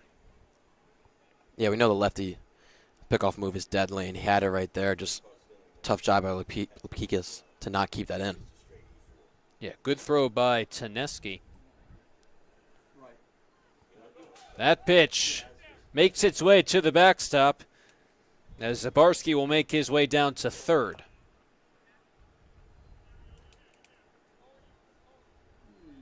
And this is the stuff that is also frustrating for the Kings. That wild pitches, errors that have gotten the Ospreys back in the game, and now you risk giving them the lead. Runs that aren't necessarily earned. The Ospreys have only gotten 4 hits here this evening. A lot of free passes as well. That pitch skips in there. Yeah, it comes down to the mental mistakes. I mean, we look at the scoreboard, 8-4 in hits, but 5-5 in the game. It just hurts to look at. Absolutely. The 3 errors have a big part in that. The full count pitch to Giannetti on the way. Slugs that one foul. Remains 3-2. And we said last inning that the Kings have improved defensively over the course of the game after the error in the 1st, but now here we are in the 5th. 2 more errors have allowed 3 runs to come across for the Osprey, and another one 90 feet waiting in the wings. As Cozy misses low, Giannetti on with a walk.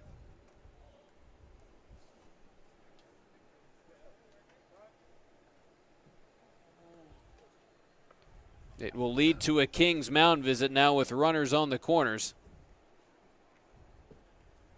2 away for Nathan Ofault.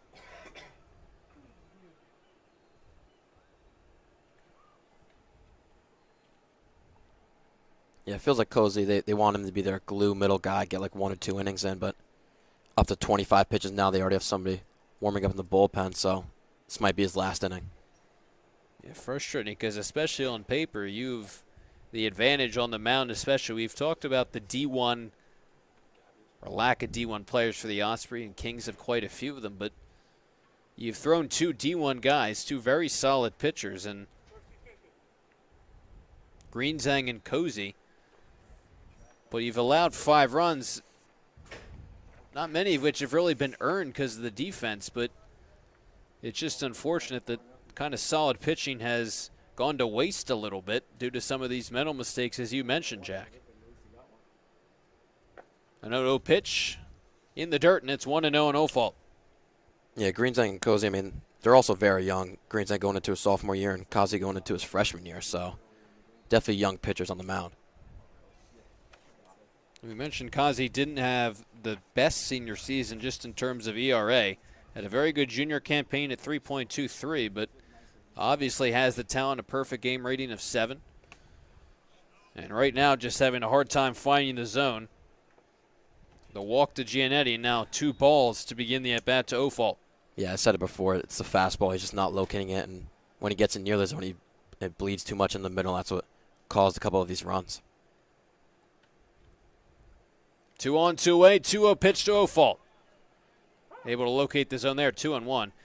Yeah, we saw that Greenzang kind of needed an inning to settle in terms of finding the strike zone. A lot of walks, 3 of them in the first, but then 3 shutout innings. But we'll see if that's the case with Kazi trying to escape trouble.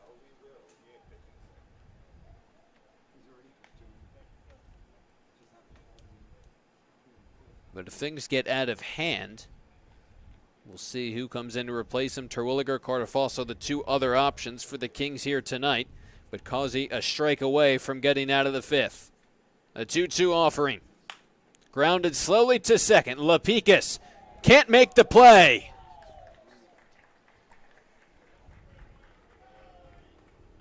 A run will come in to score for the Osprey on an E4, and now they grab a 6-5 lead. Number 2, left fielder Russell Halverson. Yeah, it was a tough chopper, and it just hit him right in the chest. So hard grounder there, but still should have made the play. And this sucks for the Kings because they probably want to use 3 guys tonight, so they can have a lot of guys for Saturday's doubleheader. Well, under the snap throw to first. Almost got Ofault. He dives back safely, though, for Halverson, the leadoff man, who is 0 for 1 with 2 walks. And keep in mind, if he reaches, the Osprey would have batted around here in the 5th, in large part due to the 3 errors. The most recently the one by Lapicus, as Kazi deals. You almost wonder, as Lapicus was going to field that one, is it in the back of his head that he dropped that throw from Taneski on that caught stealing attempt? An uncharacteristic, 2 uncharacteristic mistakes from Lapicus, who is 3 for 3 tonight. And he's made all league teams at Vassar at both second and third base, so a solid fielder as well. But 2 errors now here in the same inning. Yeah, even though your coach says, when you make a mistake, just throw it out of your head, move on. That type of mistake, it just hurts, and that definitely what could have been happening in his head there. Now Kazi's frustration's definitely, you'd think, starting him out for him. Throws the 3-1 pitch and fires in a strike. Halverson was headed down to first, but he's got to come back now. Yeah, I also thought that was a little low, too. I thought justified why he was running to first, but have a full count now. With 3-2 and 2 away, the runners on first and second will be off with the pitch. Giannetti at second, Ofault at first. A 3-2 offering from Cozy. In there for a called strike 3. A rough inning for the Kings finally comes to an end, but not before the Osprey retake the lead on 4 runs, in large part due to 3 errors on the part of the Kings. We played 4.5, now 6-5 Osprey.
For the third time this evening, the Osprey will turn to the bullpen.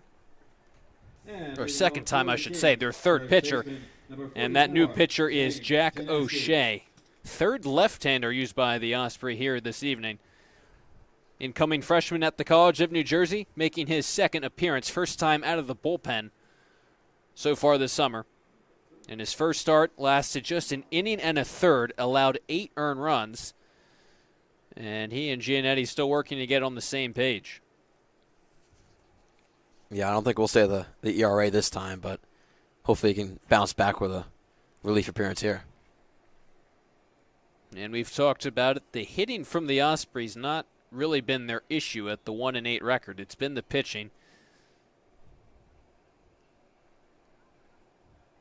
They have the lead, not necessarily because of their hitting, but more so because of the Kings' fielding, or lack thereof. But they put the ball in play and gotten runners on base, especially via the walks, and that's helped them out. They've stolen bases as well. And now Zane Taneski, who's walked twice thus far, digs into the box for the third time. A lot of zip on that breaking pitch, and it's 0-2. O'Shea from Spring Lake Heights, New Jersey.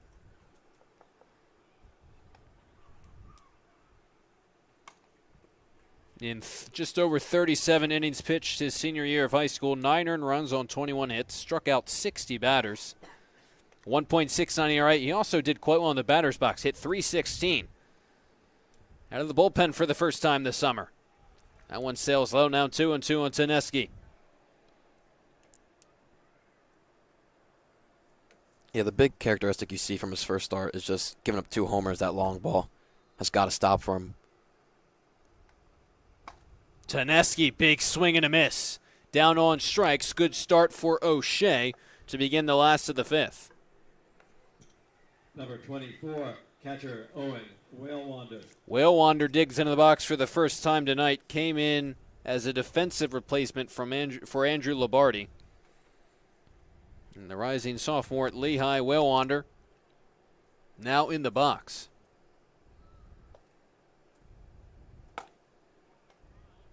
Lombardi was 0 for 2 on the night, but what's interesting is that he's actually been the Kings' best catcher, at least statistically, in the box so far this season. Whalewander still waiting to get going, but he had a nice solid year at Lehigh in the Patriot League. But the other thing with Whalewander is that he's actually had to play a few different positions for the Kings so far this summer. There's some guys missing time, still finishing their college seasons. Behind in the count, 0-2. Grounded to second. Pope stays down on it and throws out Whalewander for the second out in the last of the 5th. Yeah, O'Shea going with fastballs there, and that 2-seam is very nasty. It's tailing a lot on the outside corner. Should be a good pitch for the rest of his appearance.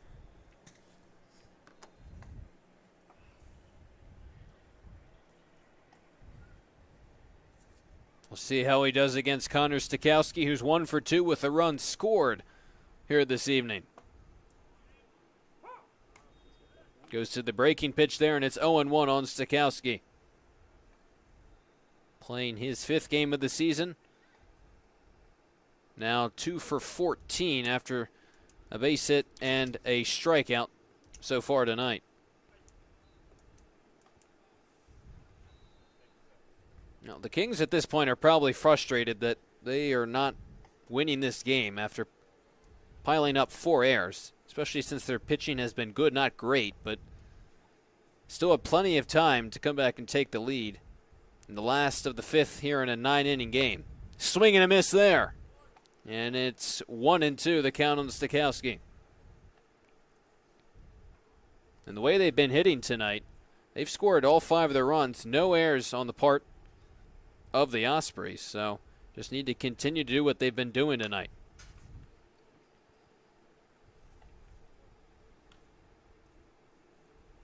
I've had to face 3 different pitchers, but at least early on the season, the Ospreys have not been known for their terrific pitching on the mound.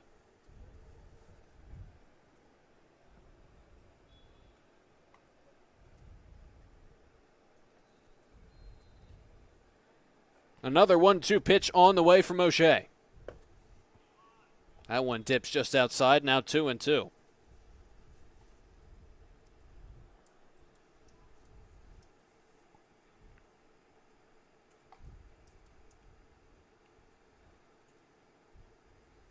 Now it's a 2-2 pitch. Swing and a miss in the dirt. Good block by Giannetti, who fires down to first to retire Stikowski.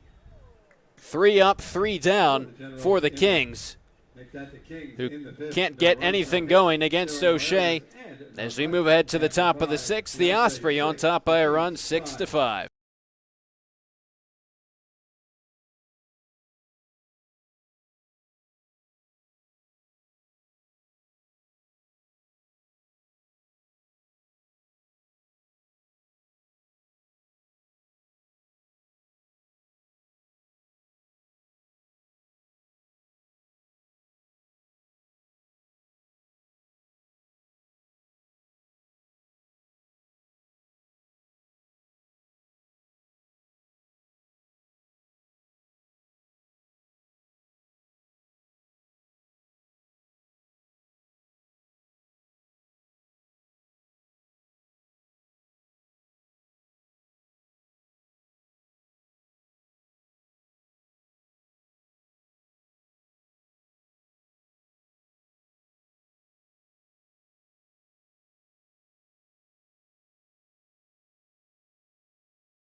Smith.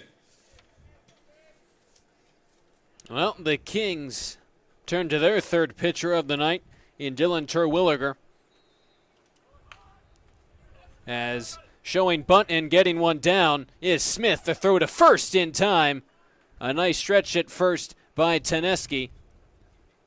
A nice play made there, and there's one pitch, one away for Terwilliger entering out of the bullpen. Hey, find us some good fielding there. Yeah. Terwilliger with a very good play off his back foot. So Smith is retired for the second time tonight in the top of the 6th. Thomas Strauch next to hit. Terwilliger, the rising sophomore at University of Massachusetts, replaces the incoming freshman at UMass, Jason Kazi, who lasted just an inning, gave up 4 runs, not all of those earned, as he had to contend with 3 errors behind him.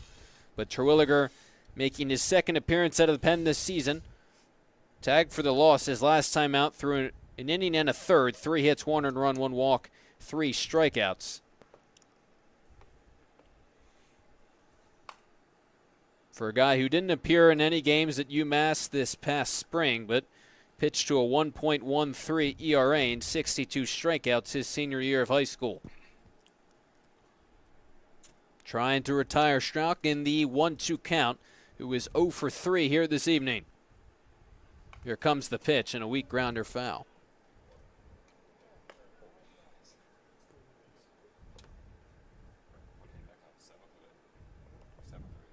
Strauch, Minnick, and Hayda, 3, 4, 5 due up for the Osprey, who lead by 1 here in the 6th. Another 1-2. That catches the zone.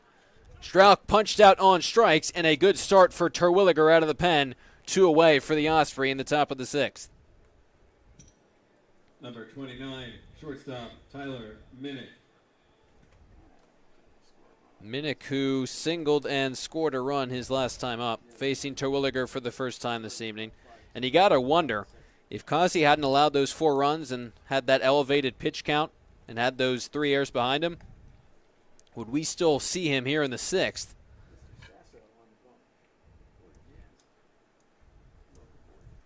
Unfortunate if that is the case. I'm not sure what the plan was with him, but you got to think he was at least supposed to go 2 innings.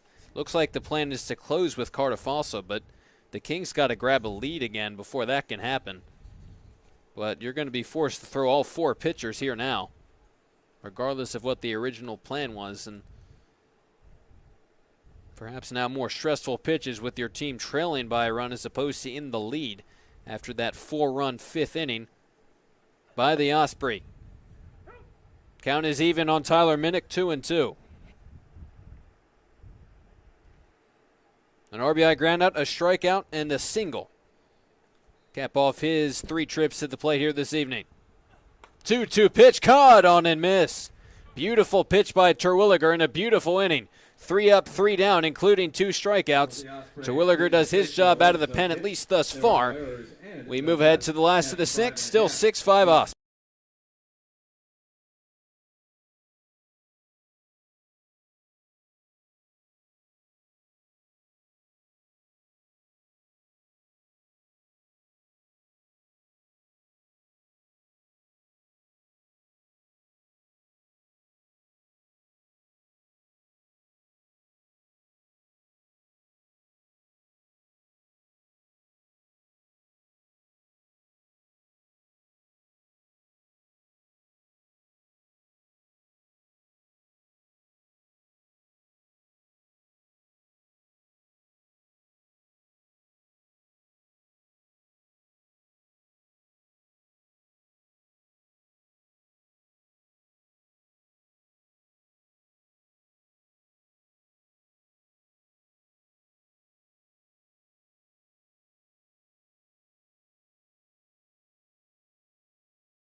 The Kings in need of some offense here in the last of the 6th inning.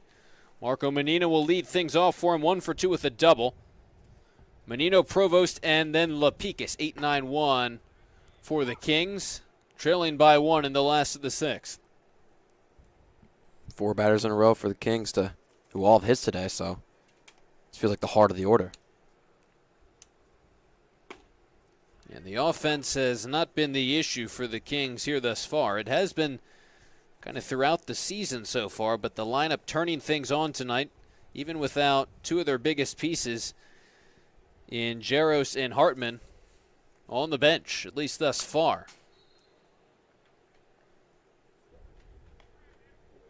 And if you're the Kings, I mean, you can get a lot of your guys in there, especially considering the Osprey are at the bottom of the league. And that's probably part of the reason why you're a little frustrated with Tuesday's loss and frustrated that you're losing right now, is that you're doing so against the worst team in the league and you only have 1 win yourself. That one is laced to second, but on a line right at Pope, and there's 1 away. Yeah, tough break there. That's a hard hit on the fastball and just lines it right to second base. Number 26, center fielder Tyler Provost. Kings facing O'Shea, who's in his 2nd inning of work. A terrific First inning back in the fifth. 3 up, 3 down, including 2 swinging strikeouts. Tyler Provost, 1 for 2 at the single and a stolen base, including a run as well. Good-looking breaking pitch for strike 1. Because if the Kings lose tonight, they'll fall to 1-8. The Ospreys will surpass them in the standings at 2-8. That means the Kings would be at the bottom of the Wolf division. O'Shea goes right back to that breaking pitch, but this one misses. Now 1-1.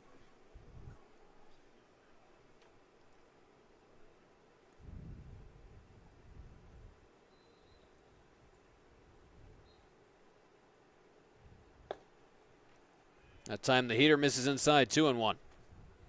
And the fact that the Kings were 1-6 through their first 7 games, you didn't want to just say, oh, it makes sense, but given the fact that they were playing, at least right now, the 2 best teams in the league, and the Generals and the Metros, it did make some sense that they had some difficulties beating them, especially early on when they were missing guys from Ryder and Millersville and other schools due to the fact that their seasons were still underway. And some of their younger guys are still getting into the swing of things. But even early in the season, you're going to have to pick up wins against some of the bottom-tier teams. And not to say that the Ospreys couldn't turn things around in the early going, too. But Kings definitely feeling like they should come away with some of these wins. It's now a full count on Tyler Provost with Lapikis on deck. Expecting a fastball on the outside corner. It's on its way, and it is right by Provost for out number 2.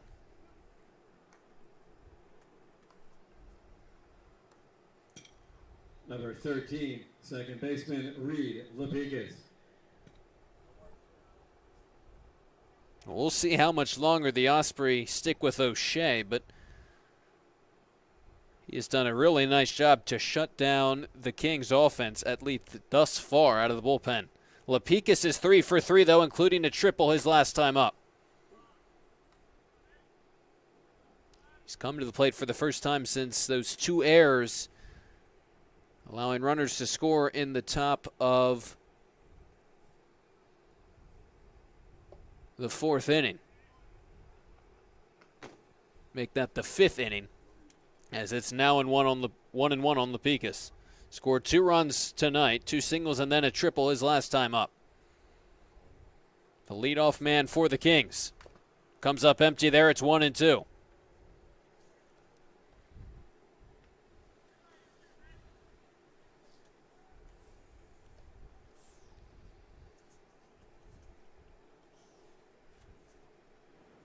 And it's been interesting. The Kings have faced all lefties so far tonight from the Osprey. Villapiano, Umans, and now Jack O'Shea, all throwing from the left-hand side, all southpaws. Most of the Kings' success coming off of the starter Villapiano. Haven't mustered anything off of O'Shea thus far. The 1-2. Grounded hard and through for a base hit. And for the 4th time tonight, Reed Lapikis will reach base on a base hit. You got a good pitch, fastball down the middle, and just ripped it to left field. That gets him his Wendy's 4 for 4. Perhaps trying to score for the 3rd time and tie this game up at 6. And with his speed, it wouldn't be a stretch to think at some point during this at-bat to Charvallo, he's going to try and take second. Charvallo goes after the first pitch and flies it into right center field. On the run is O'Fault, and eventually he'll settle under it to make the catch and bring an end to the top half of the 6th inning. The Kings can't scratch any across on the hit by Lapikis. They still trail 6-5, moving along to the bottom of the 6th.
Akshay Heda begins the top of the 7th inning.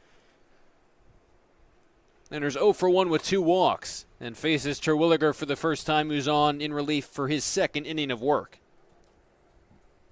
Heda, Pope, and Zabarski. 5, 6, 7 for the Osprey due up.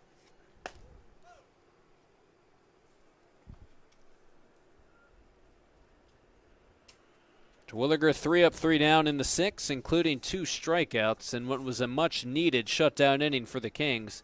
Was coming off of that 4 spot the Osprey put up. Grounded up the middle, past the outstretched glove of Terwilliger, but Lapicus to the backhand throws out Heda, and there is 1 away in the top of the 7th. Number 20, second baseman Dylan Pope.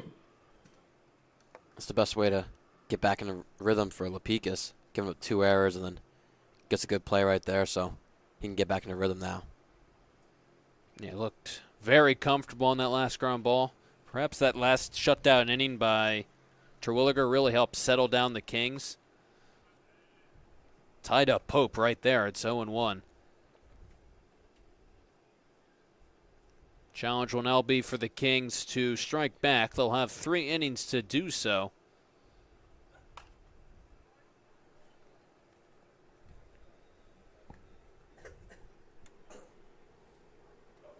Cartafosso, the one other pitcher that presumably they would ideally have to use.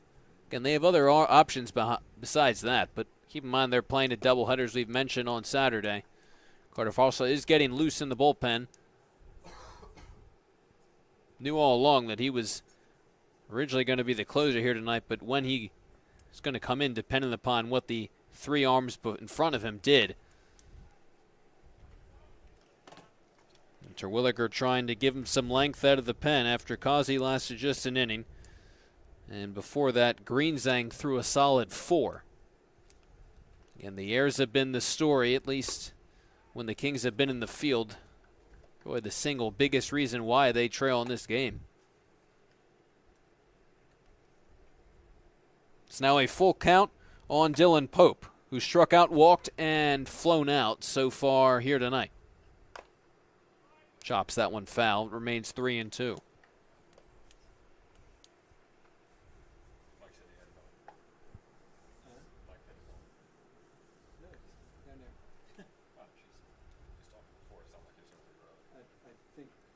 Another 3-2 offering by Terwilliger. And once again, Pope spoils it.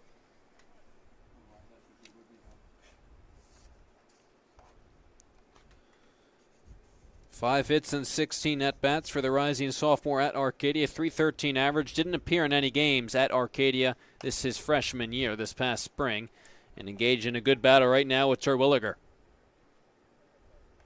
Yeah, it's tough for Terwilliger because he's on fastball, off-speed, and breaking pitch all in this at-bat, and he keeps spoiling them. So I wonder what he goes to now with this.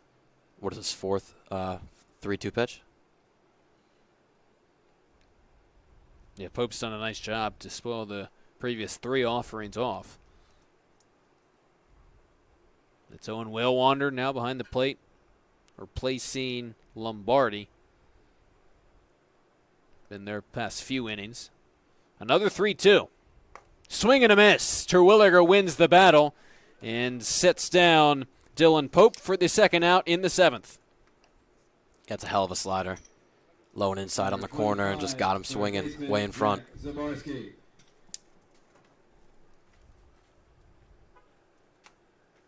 Yeah, Terwilliger's been really sharp since coming in. Fastball, breaking pitches, off speed, all been working for him thus far. 5 up and 5 down to start his outing out of the pen, and a called strike to begin the at-bat for Jack Zabarski, who singled, advanced to 2nd on an error. That was that caught stealing attempt back in the 5th, and then came around to score the tying run, or excuse me, the go-ahead run, that is. But now behind in the count, 0-2 with 2 away, no one on in the top of the 7th. Terwilliger deals. Swing and a miss. Brilliant pitching by Terwilliger. 2 more strikeouts, 3 more outs. It's 6 up, 6 down. Since entering the game, Kings need to break out the bats down by a run with the last of the 7th coming up.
Vernaglia.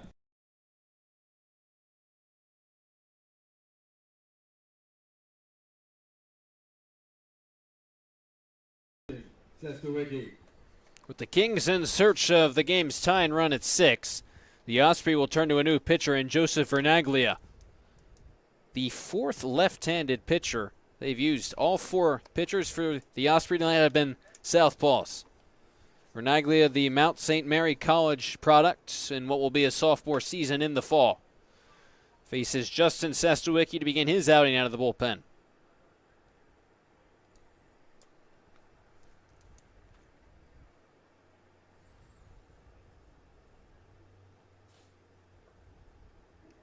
As Giannetti jogs out to the mound to talk things over with them. I mean, how often do you see 4 left-handed pitchers out of the 4 pitchers that a team uses? And the other interesting thing is that the Kings do not have a single right-handed hitter in their lineup right now. Not that you need the lefty-on-lefty matchup, but all right-handed pitchers 1 through 9 for the Kings, who trail by a run in the last of the 7th. Sestowicki is 0 for 1, but that includes 2 sacrifice flies, so 2 RBIs for him. Driving in runs, hitting 3rd here, as he has practically all season. That's one of the attributes that he brings. Even when he's not getting base hits, finds ways to be productive. Goes after that one, in on the hands, flares it down the left field line. It'll land in foul territory out of the reach of Halverson. Sestowicki reaching base 3 times, stealing 2 bases, but in the last game, reached base 3 times, all on walks. Stole 2 bases. And even here tonight, he hasn't reached base once, but he's driven in 2 runs. And he's played terrific defense up the middle as well.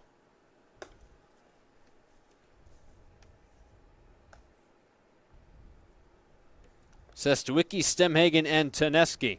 No hits between 3, 4, 5 hitters for the Kings tonight. They could use some right here.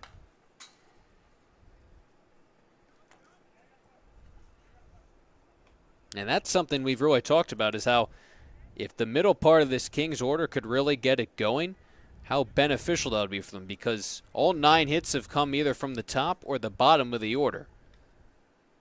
Yeah, Taneski's out and on base twice, and Sestawicki's driven in a pair of runs, but some base hits would be huge as well. Some extra base hits too, but Sestawicki reaching base for the first time, drawing a leadoff walk. Number 19, left fielder, J.D. Stemhagen. Brings up Stemhagen, who's 0 for 3 with a strikeout.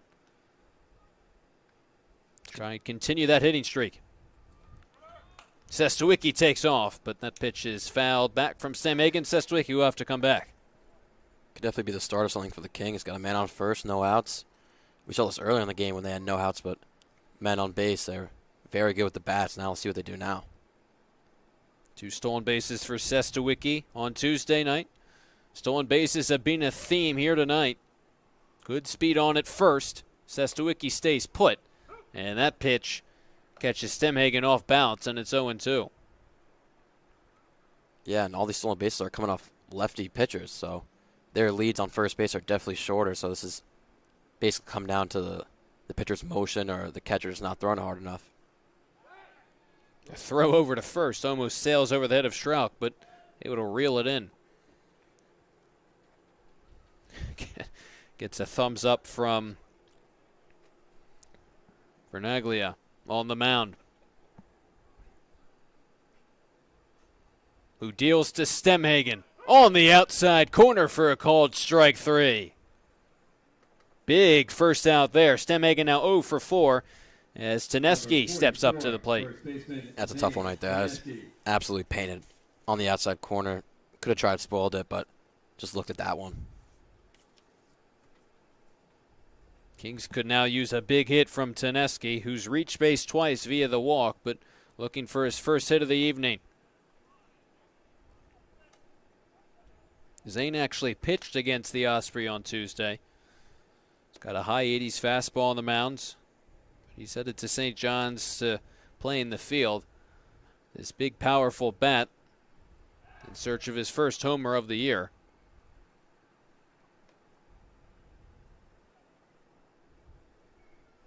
If you're Sestawicki, given how softly Vernaglia is thrown over to first, he might want to get an even bigger lead, but we'll see what he elects to do on first base after drawing a leadoff walk. Stays put, and Taneski takes a called strike 1.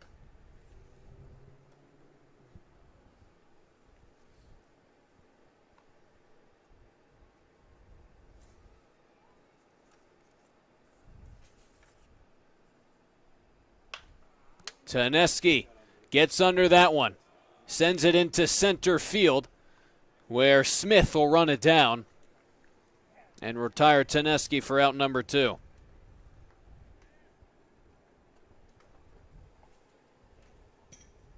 Number 24, catcher Owen Whalewander. So Whalewander digs in. That hit, though, by Taneski, or that out, I should say, gives you a sense of just how strong he is. I mean, a ball that you could clearly hear and tell he didn't square up still sent Smith pretty deep into the left center field gap. But now there's 2 away. Sestawicki's trying to steal second. He's in there.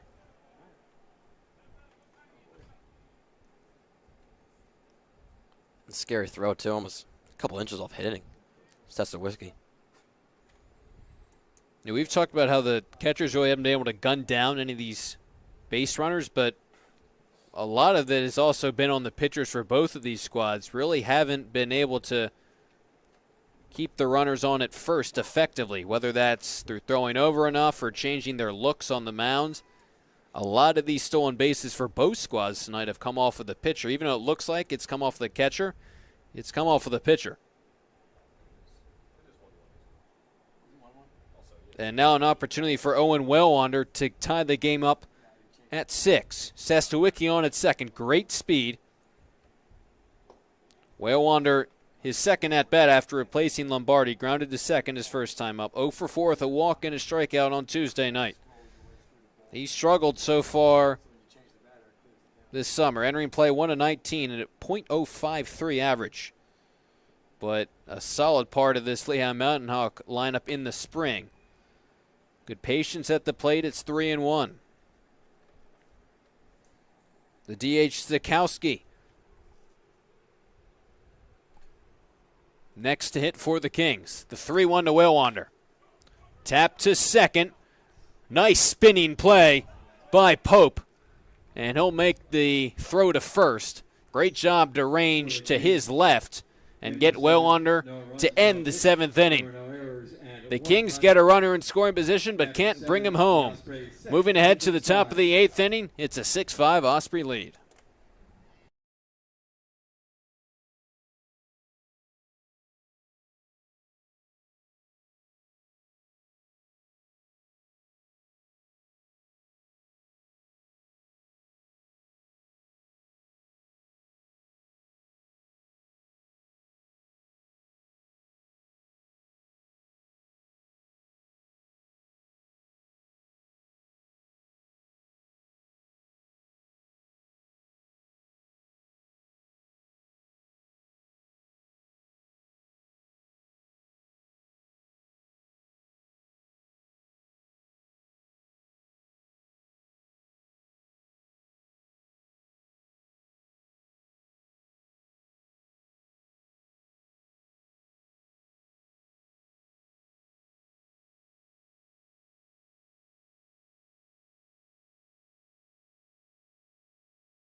Dylan Terwilliger back to work on the mound. He's tossed 2 scoreless, 2 perfect innings, that is. And he faces 8-9-1 A.J. Giannetti. The catcher steps into the box. A 1-for-2 showing, including a walk for the catcher here this evening.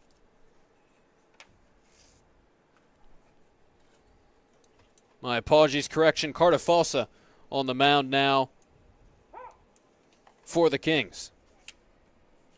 So he replaces Terwilliger, who lasted 2 innings. 2 perfect innings, and now Cartafalsa, the rising senior at Rowan University, on the mound. 1-1 the pitch to Giannetti. His only other appearance so far this summer was actually a start, in which Cartafalsa threw 4 innings, allowed 7 hits, 3 earned runs, 1 walk, and was tagged with the loss. The plan all along was to use him as kind of your late inning closer guy and thrust into action here in the 8th. Will pitch the 9th likely as well. With his team down by a run here, we begin playing the 8th inning.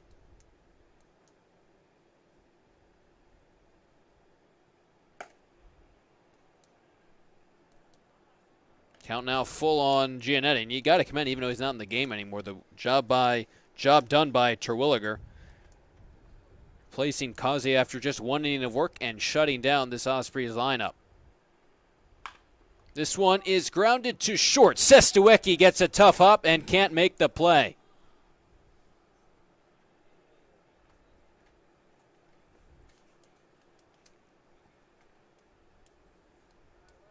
It's going to be an error. Now the 5th for the Kings. Osprey have yet to commit any errors. And now the leadoff runner is on for the Osprey. Yeah, it looked like he had like a position on it just at the top of his glove, so 5th error down. This has been a tough night for the Kings. You're not sure if that hit the lip of the infield grass as Ofault pulls back the bunt attempt and takes a strike. But when the Kings have been able to keep the Osprey off base, they've been great, and you can say that about any team, but when you're giving them base runners in terms of errors and walks, that's what's come back to bite them, and the stolen bases too.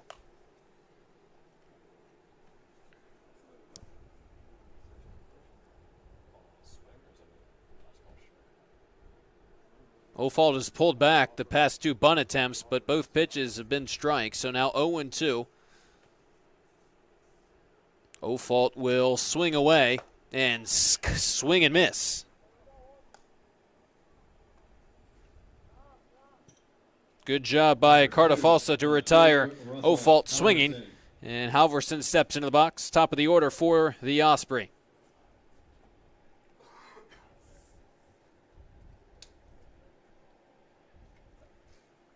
Yeah, this is a great game. Pitching from the Kings, just that 1 inning from Kazi where he gave up 4 runs. It's the difference maker right now. Ayers had a big hand in that one as well.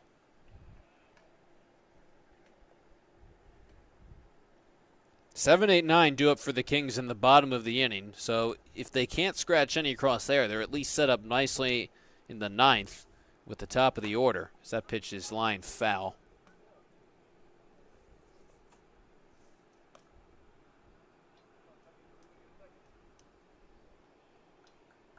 Halvorsen has reached base via walk twice, stole a bag, and grounded to short his last time up.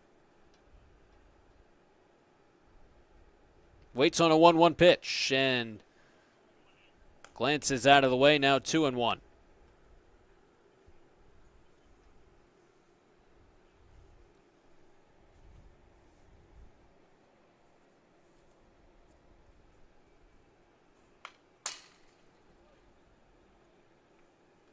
Two and two now.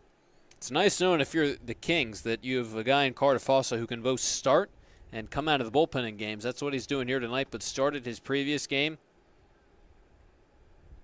And in theory will pitch both the 8th and the 9th inning as the Kings look to retake the lead. It looked like this game was in a comfortable position as they led 5-2, but then that 1 inning, grounded to short, could be 2. Sestuicki to second for 1. Back to first, not in time. Halvorsen hustling all the way. Scored a fielder's choice. The out made at second, so 2 away with a runner on at first. Center fielder Devin Smith. That's a good play by the middle infield, just a little bit late on the throw to first, but get 1 more out, clean inning, and maybe your last chance, could be your last chance to hit, but if it is your last chance, then you're up and score. 0-1 on Devin Smith, who's walked and singled, scored 2 runs here this evening. There goes Halvorsen as the pitch actually hit the plate, popped over Wellwander. Halvorsen's going to turn and head for third, and he's going to slide in there safely.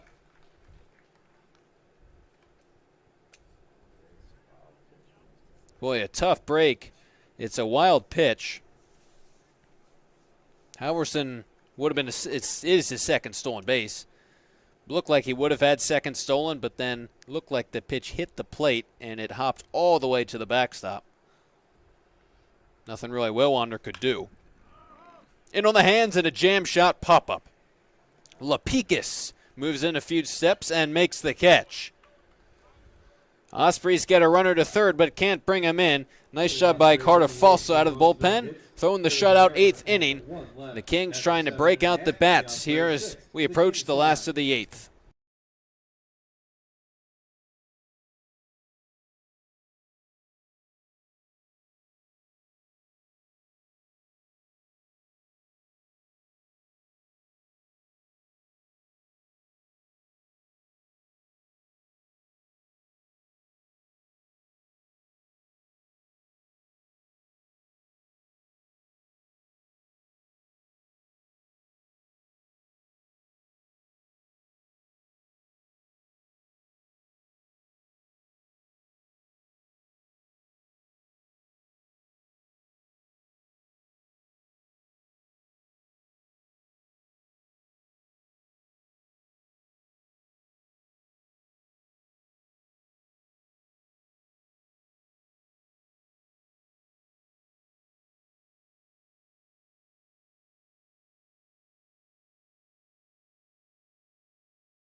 Goki.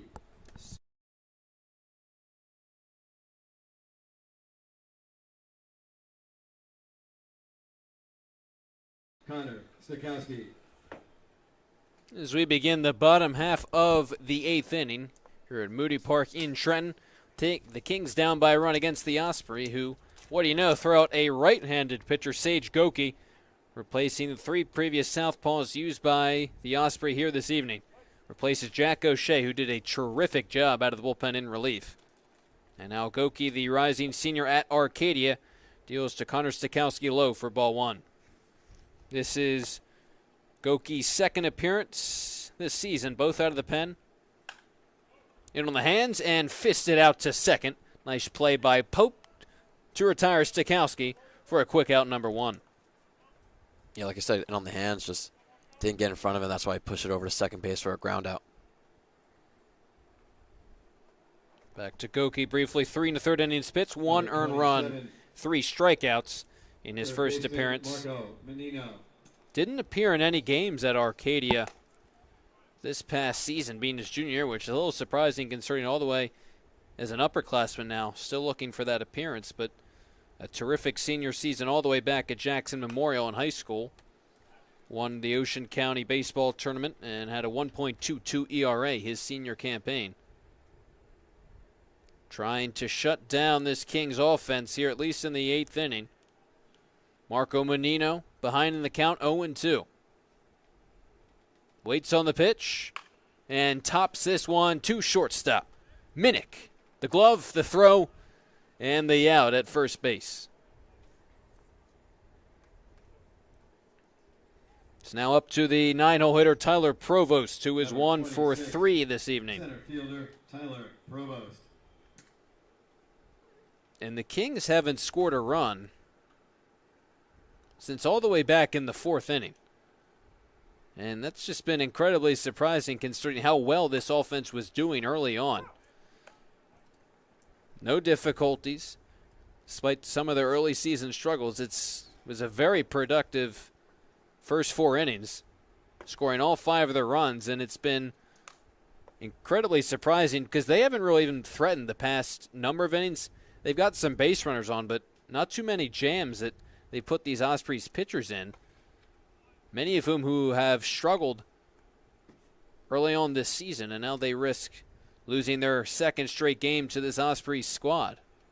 In the last of the 8th, it's a 1-2 pitch to Provost with 2 away. Goki deals and produces a grounder to short. Minnick, a nice job to glove it on the run, and a beautiful throw to first. 2 nice plays by the Yukon commit Tyler Minnick. Retire the Kings 3 up, 3 down.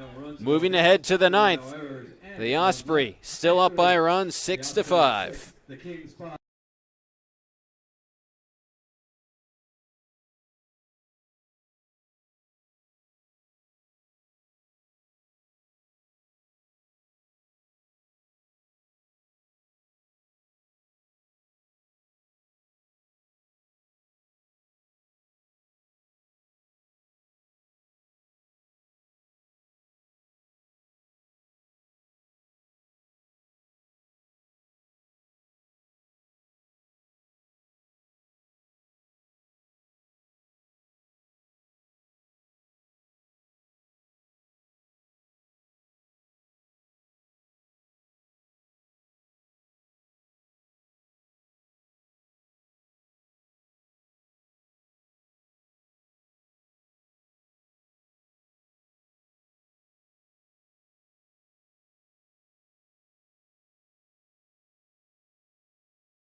Thomas Strauch steps in what could be our final inning of play with the Osprey up by a run, 6-5 in the 9th. Facing Carter Fossa for the first time this evening, Strauch sends one out of play down the left field line. If Carter Fossa can hold the Osprey here and then his squad ties things up in the bottom of the 9th, without winning the game, these 2 teams will play 1 extra inning with no ghost runner. A shallow pop into right field. No difficulties for Charvalho for out number 1. Number 29, shortstop Tyler Minnick. And a 2nd straight shutout inning from Carter Fossa on the mound would be huge because the Kings have the top of the order due up in the bottom half of the inning. That includes Reed Lapicus, who's 4 for 4. That pitch is slapped fair down the right field line. Tyler Minnick headed to 2nd, and he will pull up there with a 1-out double and an impressive piece of hitting. Yeah, that one stings because Kings pitching past 3 innings to Williger now. Carter Fossa been pitching amazingly, but getting that double could lead to some insurance runs for the Ospreys. Well, Wander, we'll talk things over with Carter Fossa with the leadoff runner, a runner in scoring position with 1 out for Hayden now. An impressive piece of hitting for Tyler Minnick, who's now 2 for 5 with an RBI and a run scored. And he made 2 really nice plays to end the 8th inning in the field. And such a big part of this Ospreys team is their only D1 hitter. Hitting 4th here tonight. He was a guy who in high school actually typically hit leadoff, was known as the Catalyst, as the Muhlenberg High School's leadoff hitter. A shortstop and a pitcher there, and a guy who's done well so far this summer despite the fact that he has no college hitting experience thus far. And that double just barely fair down the right field line. Ball was scorched, though. It's 1-1 on Hayda. Looking for his first hit of the game is a pair of walks, a stolen base, and a run to this point. Carter Fossa's got him in a 1-2 count.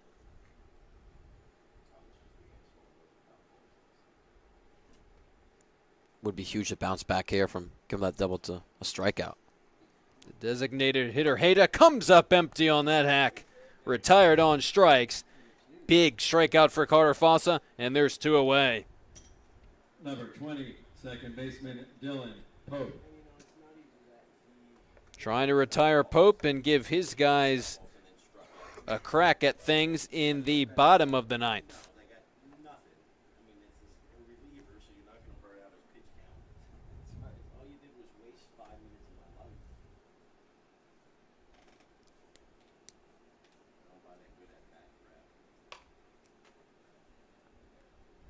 That hit by Minnick, the 1-out double, was the Ospreys' 5th hit of the night. The Kings have out-hit them 9-5, but what's most notable is that the Kings have as many errors as the Ospreys do hits, at 5 each, and that's part of the reason why the Ospreys lead by a run. Those 5 errors have played a big part in that, especially that 4-run inning. Kings have been swinging the bats tonight, but not the past few innings. Really not since the 4th inning on a consistent level. And the pitching has actually been good. Again, it's the defense behind them that has kind of let them down, but all 4 arms have been productive. They've hit some rough patches. There have been a decent amount of walks, but overall, they've given their guys a chance to win it. It's 2-1, the count on Dylan Pope, and Carter Fossa deals a strike right by the swing of Dylan Pope. Now 2 strikes. Yeah, like you said before, Carter Fossa, a starter before, but now in the reliever position. Only has to pitch 2 innings, so you know his fastball is going to be at least 2 miles per hour faster. 1 on, 2 away, 2 strikes. The pitch to Pope misses high. Jack Zabarski waits on deck.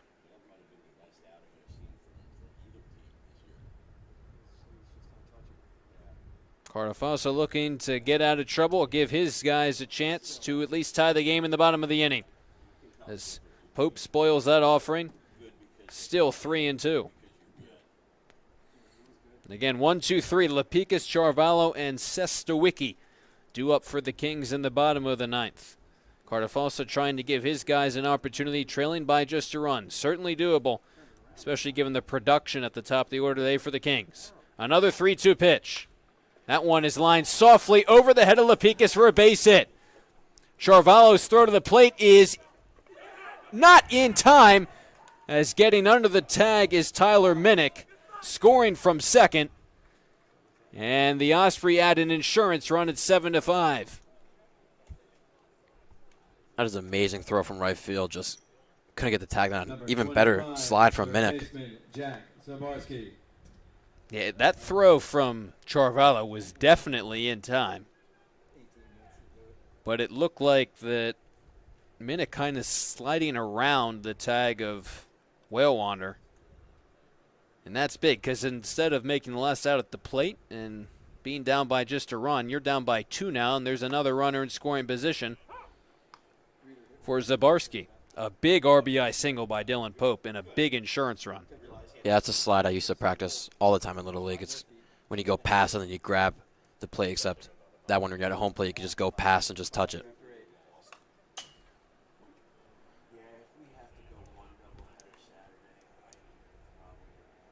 And again, Minnick,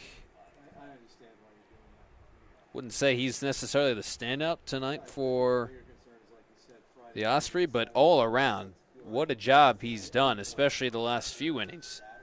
Getting on base, the 1-out double, some great plays in the field, and then the base running. That slide, again, because that throw beat him. But it was that slide that got him in there, and especially with the top of the order, do it for the Kings, an insurance run is so important. A 1-2 pitch, bounced weakly foul.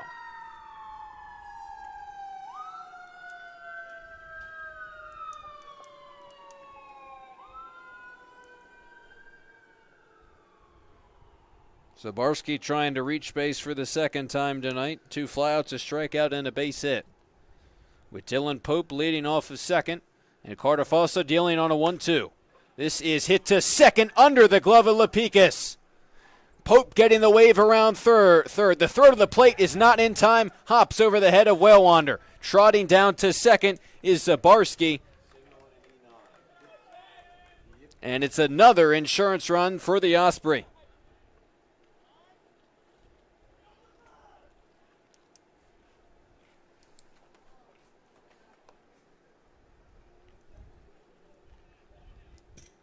Number 14, catcher AJ Giannetti. Giannetti now digs into the box, and that's just tough. No chance for Lapikis. He gave it the best effort he could, just under his outstretched glove on the dive. A perfect throw by Charvallo might have had Pope at the plate. A base hit and then an E9, which means that's the 6th error of the game for the Kings.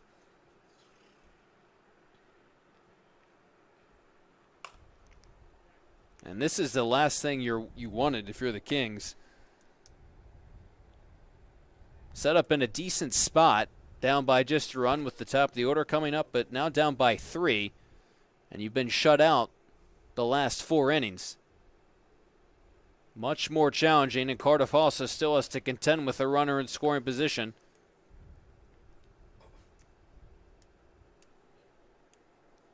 Yeah, this one is gonna sting for the Kings, especially if they come up empty in this bottom half of the 9th. You look at that scoreboard, you see 6 errors. A very shallow fly ball into center field, and that's going to get down for a base hit. Zabarski sprints around third. He's going to score. A 3-run 9th inning on a little bloop shot into center field.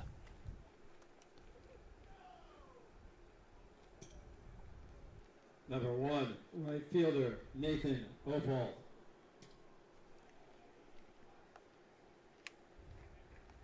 And that's another tough pill to swallow. Right off the bat, you knew that was going to be a really tough play from Provost coming all the way in from center field.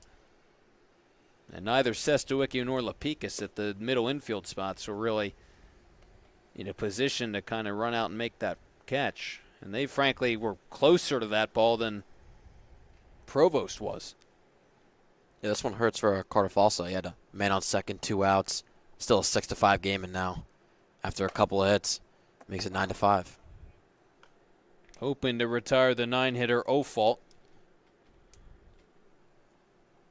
who waits on a 1-1 pitch, and Giannetti leading off of first.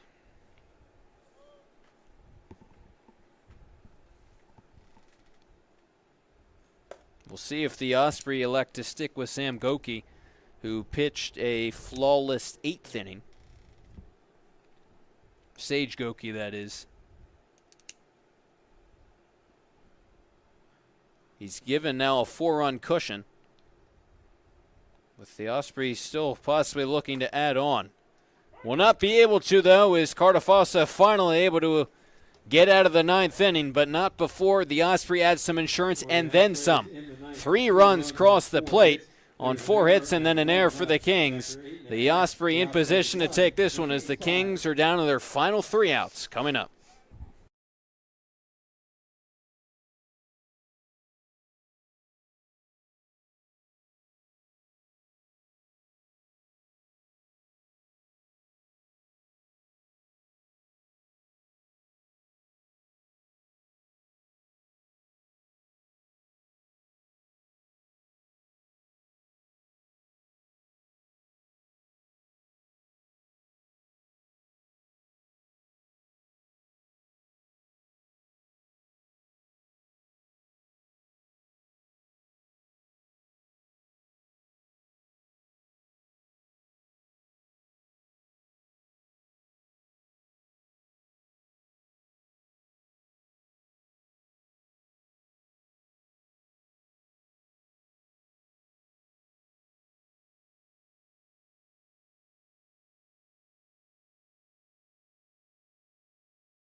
Reed Levigas. Kings down to their final 3 outs. It'll begin with Reed Lapicus, who is 4 for 4.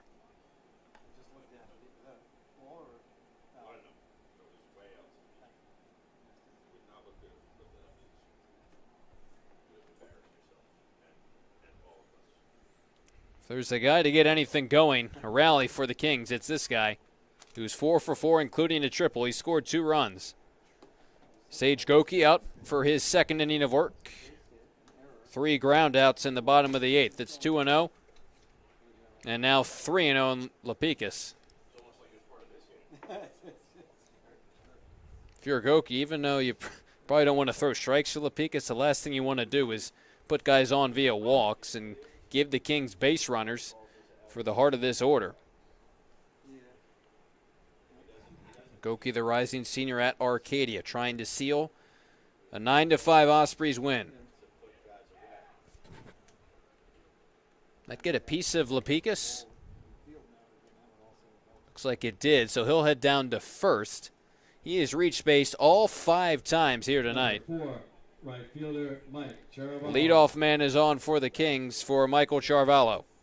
It was supposed to be a changeup inside, but just kind of bled too much and got out of his hand weird, so gets a man on for the Kings. We'll see how aggressive they elect to be. With the speed of Lapicus on at first, trailing by 4 runs, though. And he's not a runner that particularly matters at this point. Yeah, if you're going to score runs, I think you just keep him at first. Don't get that first out.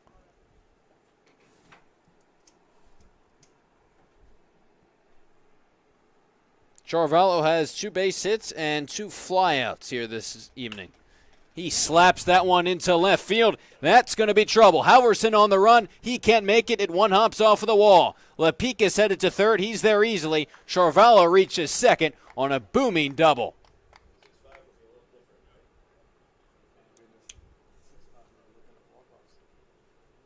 Well, Jack, if the Kings had kept the Osprey at bay and hadn't allowed any runs in the top half of the inning, they'd be in prime position to not only tie it but walk it off. But now these 2 runners, while great, won't even tie the game up. Yeah, it was 2 outs, 6 of 5 now. Now it's 9-5, so it's a totally different game. But some rally here from the Kings. That hit right there was just barely even hit, but still hit the wall. I mean, you could just see the power on these players. Charvallo continues his hot start to the summer. Came in hitting 300. Was actually one of just 2 Kings hitters coming into the game hitting 300 or better. Stemhagen was the other. And again, that speaks to the hitting difficulties they've had. But the Kings now double-digit hits at 10. And aside from a cold spell in the middle innings, the hitting has looked good so far here tonight. Sestawicki thought he had ball 4, now 3-1. But Goki risks loading the bases and bringing the tying run up to the plate. And nobody warming up in the Ocean bullpen. A fly ball. Does Strauch have room along the fence? He does not. Over the outstretched glove, but now it's 3-2 on Sestawicki.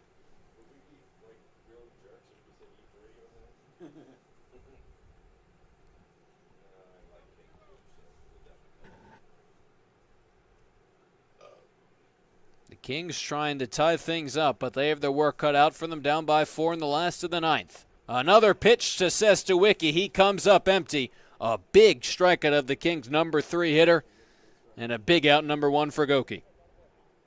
Yeah, that's a great off-speed right there. He's not expecting it. 19, Sitting on fastball, and you can see he was just way in front of it. And you don't want to harp on it too much as Stemhagen steps in. But if Goki can really get out of this inning, it's once again the story of how the leadoff hitters for the Kings have been great, but this middle of the order's been unable to drive them in. And you have 2 great hitters back-to-back-to-back in Sestawicki, Stemhagen, and Taneski. But, I mean, Sestawicki's driven in 2, but you have a really big RBI situation for him right now.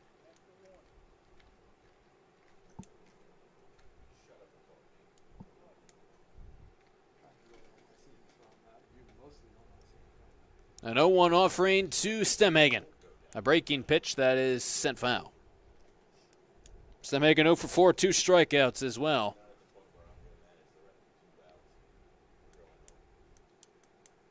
Can the Kings keep this game alive? A base hit could score 2, but they need 4 just to tie things up. On the outside corner for a called strike 3. Stemhagen down looking, back-to-back strikeouts, and now there are 2 away. The Kings are down to their final out. And you said it, Jack, but a loss tonight would be so devastating.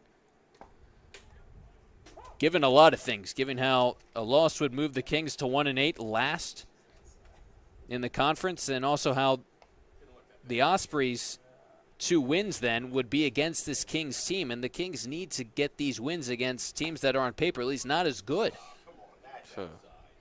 And the Kings are beginning to get frustrated with the calls behind the plate, and perhaps most of all the fact that the Kings led this one 5-2, and then the 6 errors have really let this game get out of hand. An 0-2 pitch is sent to third. Staying down on it is Zabarski. Throws to first in time to retire Zane Taneski. The Kings get 2 runners on in the bottom half of the ninth, and then 3 straight outs produced by Sam Goki conclude things here tonight with the Osprey holding on to a 9-5 win, in which is a devastating loss for the Kings. At one point they led 5-2. A comeback fashion by the Osprey. Seal this game 9-5. 6 errors by the Kings play a large part of things. They now fall to 1-8 on the season. Now in last place in the Wolf division in the ACBL. The Osprey improved to 2-8 and leapfrog the Kings, second to last in the Wolf division. These 2 teams will play a doubleheader on Saturday, scheduled for 5:30. Might get underway at 5. And before that gets underway, the Generals and the Metros, the 2 top teams in the Wolf division, play a doubleheader at 11. For the Ospreys, 9 runs, 8 hits, and no errors. For the Kings, 5 That'll just about wrap things up for us here tonight. Again, the Osprey topping the Kings 9-5 here at Moody Park in Trenton. For Jack Kemmler, Ned Rossi, and Ben Chadwick, and everyone on our media team, I'm Corey Miller saying good night from Trenton.